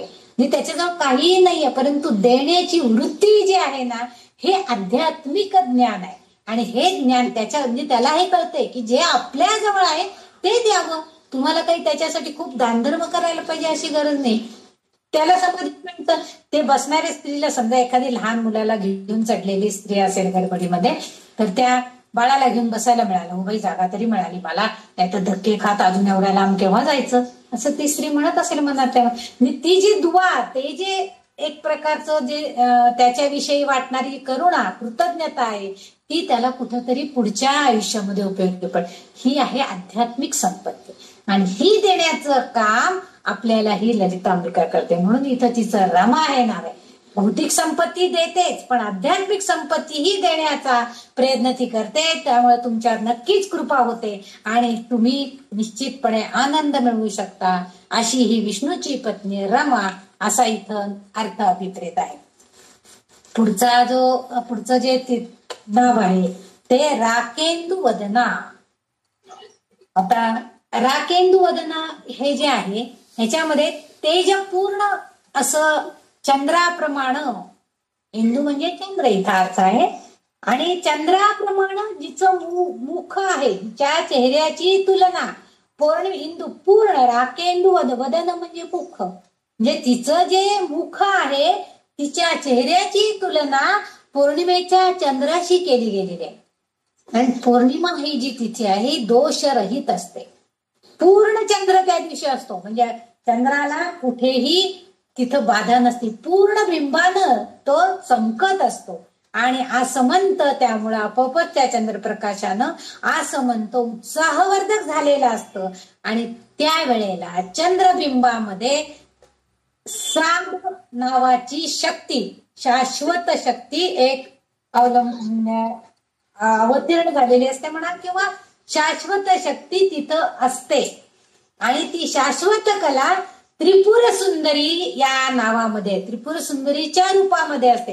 म्हणजे शक्ती देवतेच्या रूपामध्ये हे शाश्वत बिंब जे आहे, पूर्ण बिंब जे आहे पौर्णिमेचं, त्याच्यामध्ये साध नावाची शक्ती अवलंबून असते. आणि साध म्हणजे काय म्हणतो आपण, हाक मारतो. आणि हाक कोणाला मारतो आपण, आपल्याला समजा काही कशाची मदत हवी असली तर आपण हाक मारतो.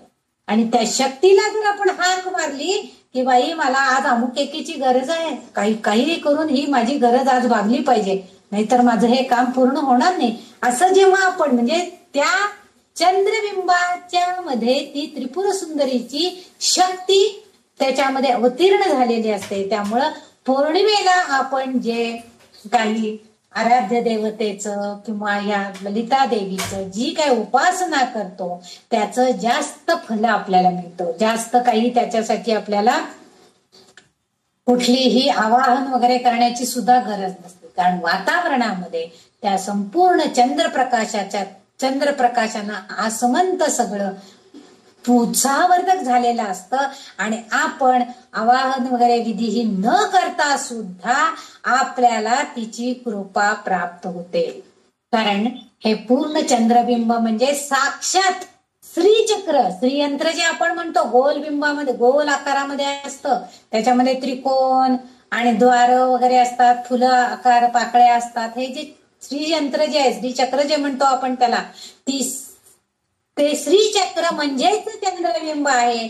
असंच, म्हणजे त्याची प्रतिमा नाही आहे, श्रीचक्रच आहे असं म्हटलं जातं.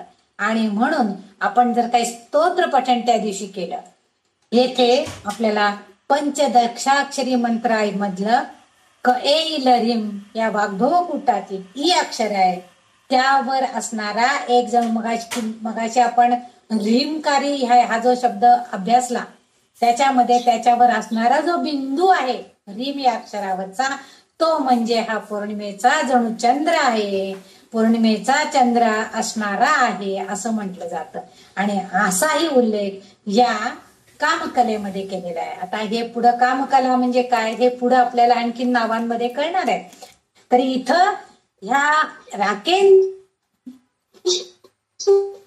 वदना म्हणजे त्या पूर्ण प्रकाशित चंद्रबिंबानं जिचं मुख उजळलेलं आहे अशी ही ललितांबिका देवी असा याचा अर्थ अभिप्रेत आहे. असा उल्लेख या वाग्देवींनी इथं केलेला आहे. राकेंदू वदना.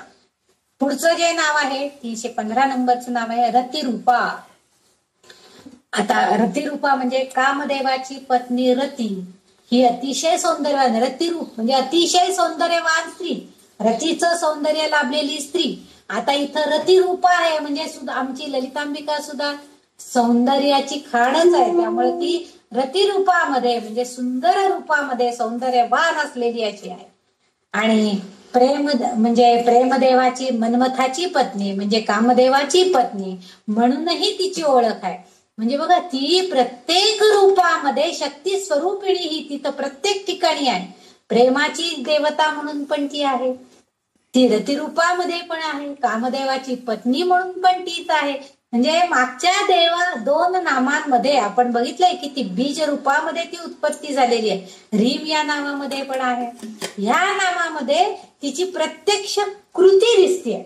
म्हणजे रती आणि तिचा जोडीदार जो कामदेव किंवा मन्मथ म्हणूया तर त्यांचं कार्य होतं आणि सृष्टीचं सूक्ष्मपणे सृष्टीचं कार्य शुभतेनं पूर्णत्वास जात. म्हणजे जेव्हा एक स्त्री रती आणि कामदेव हे जेव्हा एकरूप होतील तेव्हाच सृजनशीलतेचं काम पूर्णपणे पूर्णत्वास जातं. म्हणजे सृष्टीचं कार्य शुभतेनं पूर्णत्वास नेण्यासाठी कोण कारणीभूत आहे तर ही सूक्ष्म रूपामध्ये असणारी ही वाग्देवींनी उल्लेखलेली ही आमची ललितांबिका आहे. म्हणून इथं तिला रतीसारखी सुंदर रूप असलेली अशी ही ललितांबिका म्हणून तिला रतिरूपा या नावानं तिचा उल्लेख इथं केला गेलेला आहे. आता पुढचं जे नाव आहे ते रतिप्रिया. बघा सगळी जी नावं सगळ्या ठिकाणी अशी जी नावं आले रतिप्रिया, रतिरूपा. आता इथं रतिप्रिया म्हणजे काय आहे तर रती म्हणजे सुंदर स्त्री आणि ती म्हणजे कामदेवाची पत्नी आणि प्रिय म्हणजे आवडती असणारी. ललिता देवीला कामाची पत्नी रती आवडती आहे म्हणजे रतिप्रिया नावाची यक्षिणी असा पण अर्थ एका ठिकाणी आहे. रतिप्रिया नावाची यक्षिणी म्हणजे देवतांच्या पेक्षा थोडस एक खालचं यक्ष म्हणजे यक्ष देवांच्या स्वरूपामधलेच असतात पण देवांइतके त्यांचं स्थान दुय्यम आहे देवांच्या पेक्षा. तर त्यांची जी संपत्ती देतात जे जी संपदा देते ती कुबेराची पत्नी असल्याचं सांगितलं जातं. म्हणजे इथं जी ललितांबिकेच्या रूपामध्ये कुबेराची पत्नी म्हणून रतिप्रिया असा तिचा उल्लेख काही ठिकाणी केलेला आढळतोय. म्हणजे कुबेर हा देव आहे तो यक्षांचा प्रमुख देव आहे आणि इथं रतिप्रियाला प्रसन्न करून घेण्यासाठी त्यांनी आणखीन एक उल्लेख केलेला आहे की ह्या म्हणजे रती म्हणजे सुंदर स्त्री आणि तिला वश करून घेण्यासाठी तिला प्रसन्न करून घेण्यासाठी त्यांनी काय करायला पाहिजे तर एक छोटा मंत्र त्यांनी सांगितलंय की रात्री वटवृक्षावर बसून जर या मंत्राचा जप केला तर कुबेरापेक्षा सुद्धा ही देवी लवकर प्रसन्न होते. म्हणजे कुबेराचा जर मंत्र म्हटला कुबेर यंत्राची पूजा केली तर कुबेर प्रसन्न होतो. धनधान्य पैशा अडक्याला काही कमी होत नाही. कुबेर पाऊसच पडतो पैशाचा आपल्यावरती असं म्हणतात.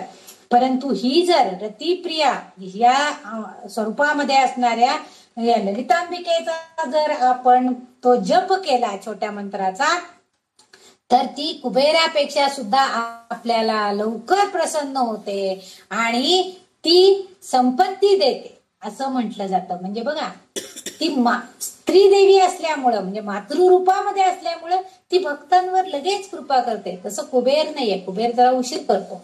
म्हणून त्यांनी म्हटले की ह्या मंत्राचा जप करा. ओम रम श्रीम ह्रीम धाम धनते रतिप्रिये स्वाहा असा शब्द. या शब्दाचा 1,00,000 वेळा जर जप केला आपण, त्याचं पुरस्चरण केलं, तर ही रतिप्रिय असणारी असा तिचा उल्लेख आहे. म्हणजे भक्तीमध्ये रत होण्यास.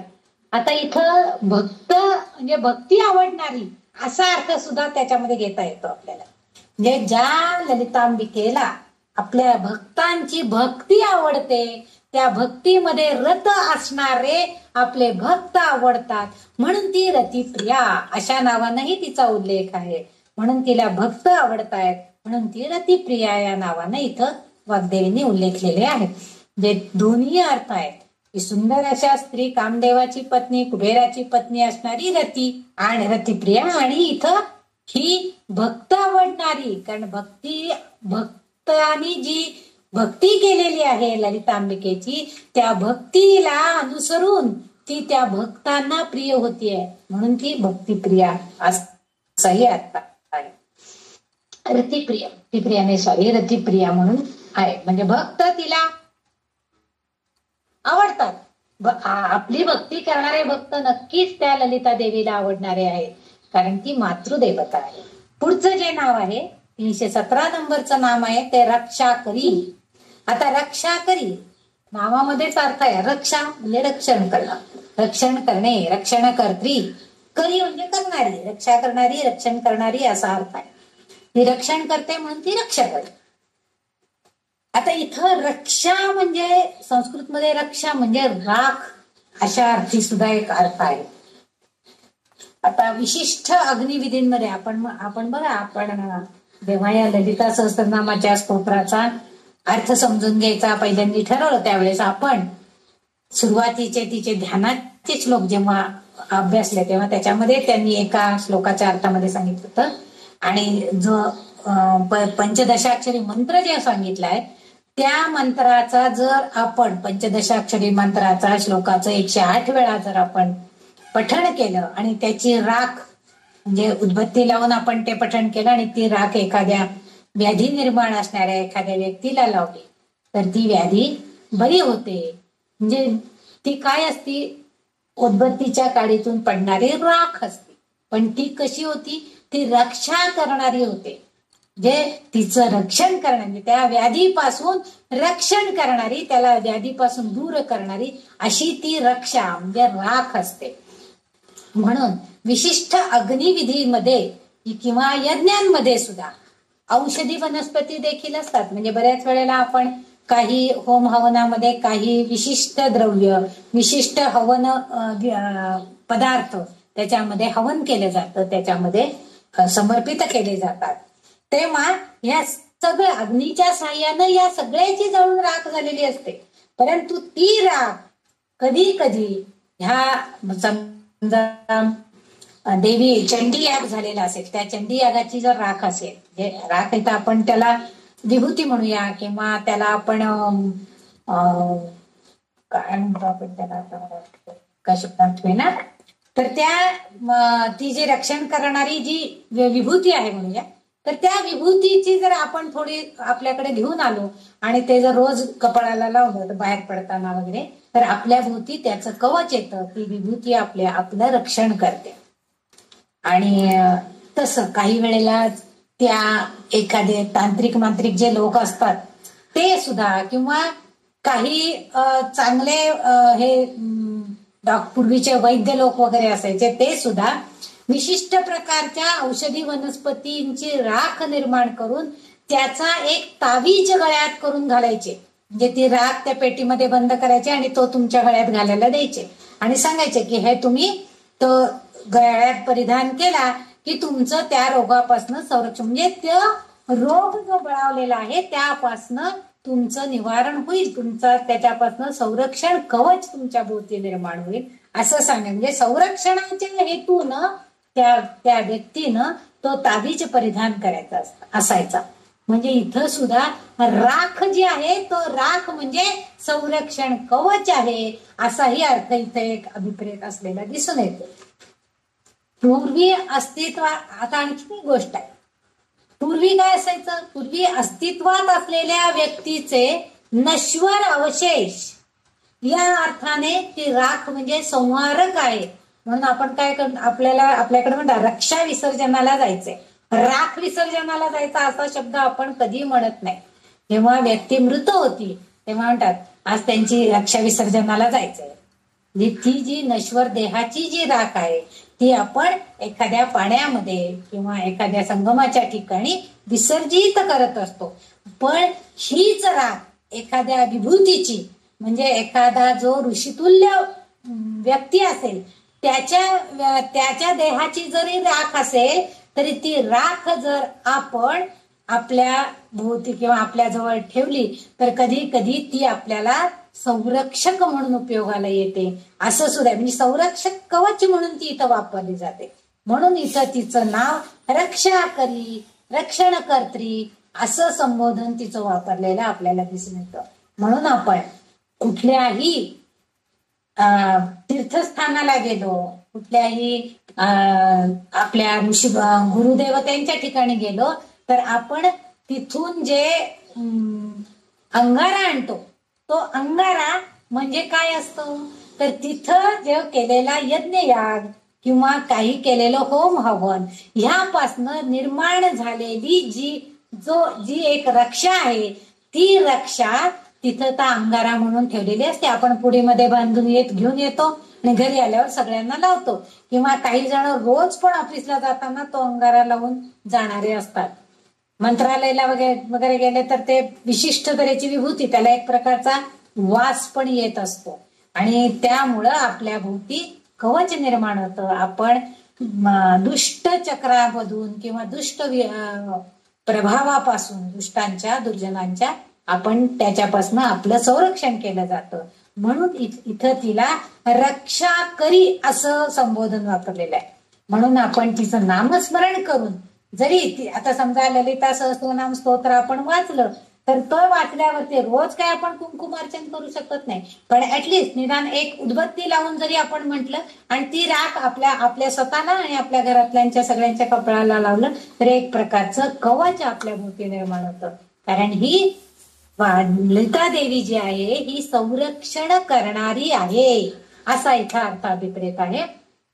निश्चितच ती आपल्या भक्तांचं नक्कीच संरक्षण करणार असा अर्थ आहे. आता पुढचं जे तिचं नाव आहे 318वं नाव आहे राक्षसग्नी. राक्षसग्नी म्हणजे राक्षसांचा वध करणारी. आता राक्षसांचा नाश करणारी ही देवी आहे आपल्याला नक्कीच माहिती आहे. ते महिषासुरमर्दिनी रूपामध्ये वगैरे विविध रूपांमध्ये जेव्हा आपण बघतो तेव्हा ती सगळ्या दुष्ट दैत्य जे आहेत त्या सगळ्यांचा तिने नाश केलेला आहे. कारण दुष्टांचं निर्दालन करून आपल्या भक्तांना त्यांना त्यांची कृपा छत्रामध्ये आणणं हेच तिचं काम आहे. यासाठीच तिची निर्मिती झालेली आहे की दैत्य लोक जेव्हा माजले आणि ते जेव्हा चांगल्या लोकांना त्रास देऊ लागले तेव्हा त्याच्यातून त्यांची मुक्तता करण्यासाठीच तिने अवतार कार्य केलेलं आहे महिषासुरमर्दिनीच्या रूपामध्ये. आणि म्हणून ती राक्षसांचा नाश करणारी आहे हे नक्कीच आहे. तिथं आपल्याला भगवद्गीतेमध्ये भगवंत आपल्याला म्हणतायत की परित्राणाय साधूना विनाशाय च दुष्कृताम धर्म संस्थापनार्थाय संभवामी युगे युगे. याचा अर्थच इथं असा आहे की इथं भगवंत आणि माझी ललिता देवी जी आहे हे एकच आहे. मग जसं भगवंत सांगतायत की जेव्हा साधू संतांना त्रास देण्यासाठी दैत्य बळावतील त्यावेळेस त्या दैत्यांचा संहार करण्यासाठी आणि धर्माची स्थापना करण्यासाठी प्रत्येक युगायुगामध्ये मी पुन्हा पुन्हा जन्म घेऊन येईन हे त्यांनी सांगितलंय. तसंच ही ललितांबिका सांगते की पुण्यवानांचे रक्षण करण्यासाठी, धार्मिक वृत्तीची पुनर्स्थापना करण्यासाठी, दुष्टांचा नाश करण्यासाठी युगानुयुगे ते प्रगट होतात. आणि इथं ललिता देवी जेव्हा या सृष्टीची निर्मिती करते आहे तेव्हा त्या निर्मितीमधल्या तिच्या या भक्तांचं रक्षण करणं हे आपोआपच तिच्याकडे येऊन तिची जबाबदारी येते आणि त्यामुळं इथं ती राक्षसग्नी या स्वरूपामध्ये निश्चितच आपल्याला दिसते आणि म्हणूनच तिने अनेक अवतार घेऊन दुष्ट दैत्यांचा संहार केलेला आपल्याला बघायला मिळतो. ललितामा हे विश्वाचे महान विघटन होते आणि निर्मिती म्हणजे ती निर्मिती पण करते आहे आणि विघटन पण करते असताना आपल्याला दिसते, कारण ती निर्मितीच्या कार्यामध्ये सहाय्यभूत आहे आणि विघटनच्या वेळेला सुद्धा तीच एकमेव साक्षिणी म्हणून आपण मागच्या एका नामामध्ये बघितलं की तीच एकमेव साक्षिणी आहे की विघटन झालं तेव्हा आणि नंतर तेव्हा शिव आणि शक्ती एकत्रित येऊन पुन्हा निर्मिती सुरू झालेली आहे. म्हणून इथं असं त्यांनी म्हटलेलं आहे की ह्या सर्व वाईट गोष्टींचा जेव्हा प्रसाराला आळा घालण्याचं काम जेव्हा होतंय तेव्हा ही शक्ती देवता प्रगट होते आणि सर्व वाईट गोष्टींचा नाश करण्याचा ती प्रयत्न करते आणि म्हणून तिला राक्षसग्नी असं म्हणजे राक्षसांचा वध करणारी.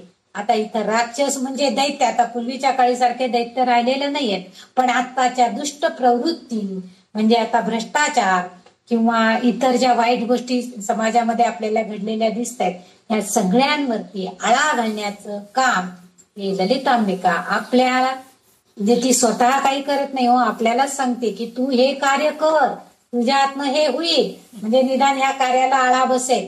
समजा आता बागेत फिरायला आपल्या सोसायटीमध्ये झाडं लावलेली असतात, आपण फिरत असतो त्यांच्यात आणि तिथं दिसतं की काही लोक झाडावर सुंदर फुलं फुलली आहेत ती बघायचं सोडून भराभरा ओरबडून काढून कळ्यांसकट काढून घेऊन जातात घरी आपल्या देवाला घालायला.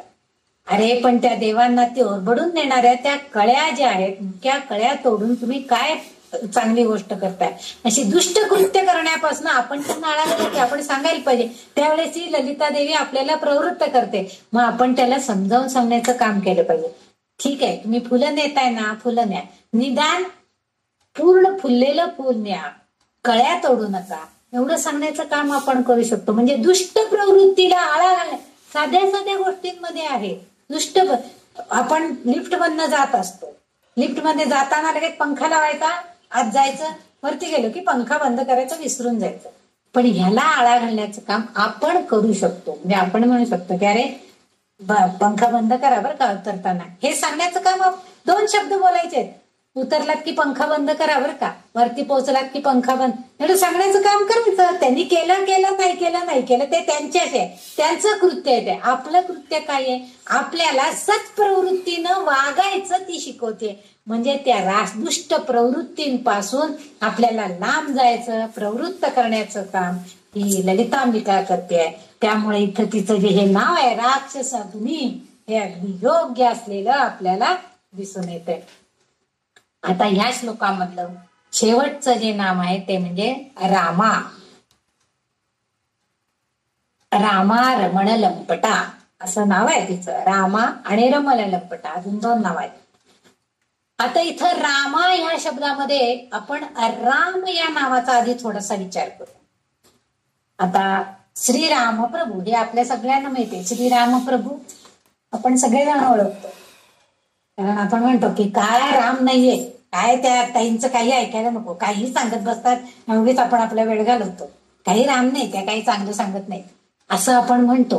म्हणजे राम नाही म्हणजे काय आहे हो, तर त्याच्यामध्ये काही चैतन्य नाही, काही गोडवा नाही आहे अशा अर्थाची गोष्ट म्हणजे राम नाही. परंतु प्रत्यक्ष श्रीराम प्रभू कसे आहेत, ते योगी आहेत. कारण त्यांचे गुरुच वशिष्ठ आहेत आणि योग वशिष्ठामध्ये या श्रीरामांना या वशिष्ठ ऋषींनी अतिशय सुंदर असं ज्ञानाची प्राप्ती करून दिलेली होती आणि योग वशिष्ठ ग्रंथामध्ये ती त्यांनी दिलेली आहे. आणि प्रत्यक्ष श्रीराम जे आहे ती योगीचा आनंद म्हटलेला आहे त्याला. म्हणजे योगी लोकांना जो आनंद प्राप्त होतो, जे योगी लोक जे असतात ते सहस्राधार चक्रापर्यंत कुंडलिनी जागृती करून आनंद मिळवण्याचं काम करतात आणि त्या योगींचा आनंद म्हणजे आमचे श्रीराम प्रभू आहेत असा उल्लेख श्रीरामरायांचा केलेला आहे. म्हणजे योगी राम म्हणजे सगळ्यांना प्रसन्न करणारा असा तो राम असा अर्थ इथं आहे. आणि म्हणून योगी त्या आनंदामध्ये बुडून जातो. म्हणजे आनंद प्रसन्नता मिळाली की आपोआप माणूस आनंदित होतो. आणि म्हणून पण इथं आणखीन एक अर्थ असा आहे की लिंगपुराणामध्ये शिवशंकर आणि म्हणजे सर्व पुरुष आणि सर्व स्त्रिया म्हणजे शक्ती असा अर्थ आहे. आणि म्हणून आपण नेहमी बघतो की नारीचा सन्मान हा नेहमीच केला गेला पाहिजे. कारण स्त्री शक्ती जेव्हा एखादी कार्य करण्यासाठी प्रवृत्त होते तर त्यावेळेस ती स्त्री जागृती जी आहे ती मोठं कार्य पार पाडण्यास प्रवृत्त होते. हे चांगलं कार्य त्यांच्या हातून पार पाडलं जातं. जेव्हा एखाद्या घरामध्ये नारीचा सन्मान होत नाही, त्या स्त्रीचा सतत अनादर केला जातो, त्यावेळेस त्यांचा कधी कधी वंशाचा नाश झालेला सुद्धा दिसून येतो. आपल्या आजूबाजूला जर असे काही असतील घर तर तिथं आपल्याला असं बघायला मिळेल की परंपरागत त्यांच्या घरामध्ये नारीचा म्हणजे स्त्रियांना काही मान नाही. तुला काय कळतंय गवेस उगीच काय हे मला काय सांगू नको, मी करतोय ते बरोबर आहे हे जे आहे ना, पण तिचंही थोडंसं ऐकून जर तुम्ही कुठलं कार्य केलं तर त्याला आणखीन पुष्टी मिळते. म्हणजे ज्या घरात स्त्रीला वाईट वागणूक दिली जाते आणि असे का तर या असं का तर ह्या अक्षरामध्ये या नामामध्ये रामा या नामामध्ये रा हे जे अक्षर आहे हे अग्निबीज आहे असं म्हटलं जातं किंवा त्याला शक्तिशाली बीज असं म्हटलं जातं. आणि जेव्हा ते इतर बीजांबरोबर संयोग पावते म्हणजे ती शक्तिशाली बीज जे आहे ते इतर बीजांबरोबर म्हणजे जेव्हा शिव आणि शक्ती एकत्रित येतील तेव्हाच कुठलंही चांगलं कार्य होणार आहे. आणि इतर बीजांबरोबर जेव्हा संयोग येईल तेव्हाच त्या संयोगातून संयोजनातून आशीर्वाद प्रदान करणारी शक्ती वाढवली जाते. म्हणजे जेव्हा त्या दोघांचं एकत्रीकरण दोघांचं मनोमिलन होईल, दोघांचे कार्य एकत्रितपणे विचाराने केले जातील तेव्हा आपोआपच शक्तीची वाढ होते, प्रदान म्हणजे आशीर्वाद प्रदान होतो आणि आपोआप तिथं त्या व्यक्तीला त्या साधकाला भक्ताला योगांना मिळणारा आनंद मिळतो आणि त्या आनंदामध्ये तो बुडून जातो. म्हणून त्याचं नाव रामा असं इथं म्हटलेलं आहे. म्हणजे सहस्राधार चक्रामध्ये जेव्हा शिवशक्ती एकत्र येतात आणि ते आनंदाच्या अवस्थेमध्ये रममाण होतात आणि म्हणून तिला इथं रामा या नावाने संबोधलेलं असते. वाग्देवतांना हे म्हणताना ती एक सुंदर स्त्री असाही अर्थाभिप्रेत असावा. म्हणजे पुढचे जे नाव आहे रमण लंपटा तिथं ती सुंदर स्त्री म्हणून आहे.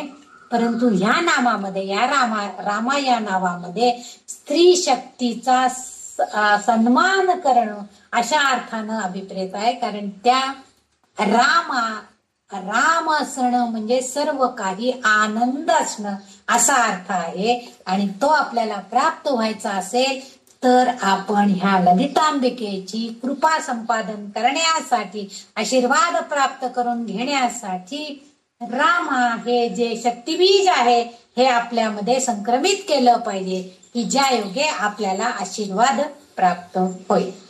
पुढचं जे नाव आहे ते म्हणजे रमण लंपटा. रमण लंपटा म्हणजे सुंदर स्त्री असा अर्थ आहे.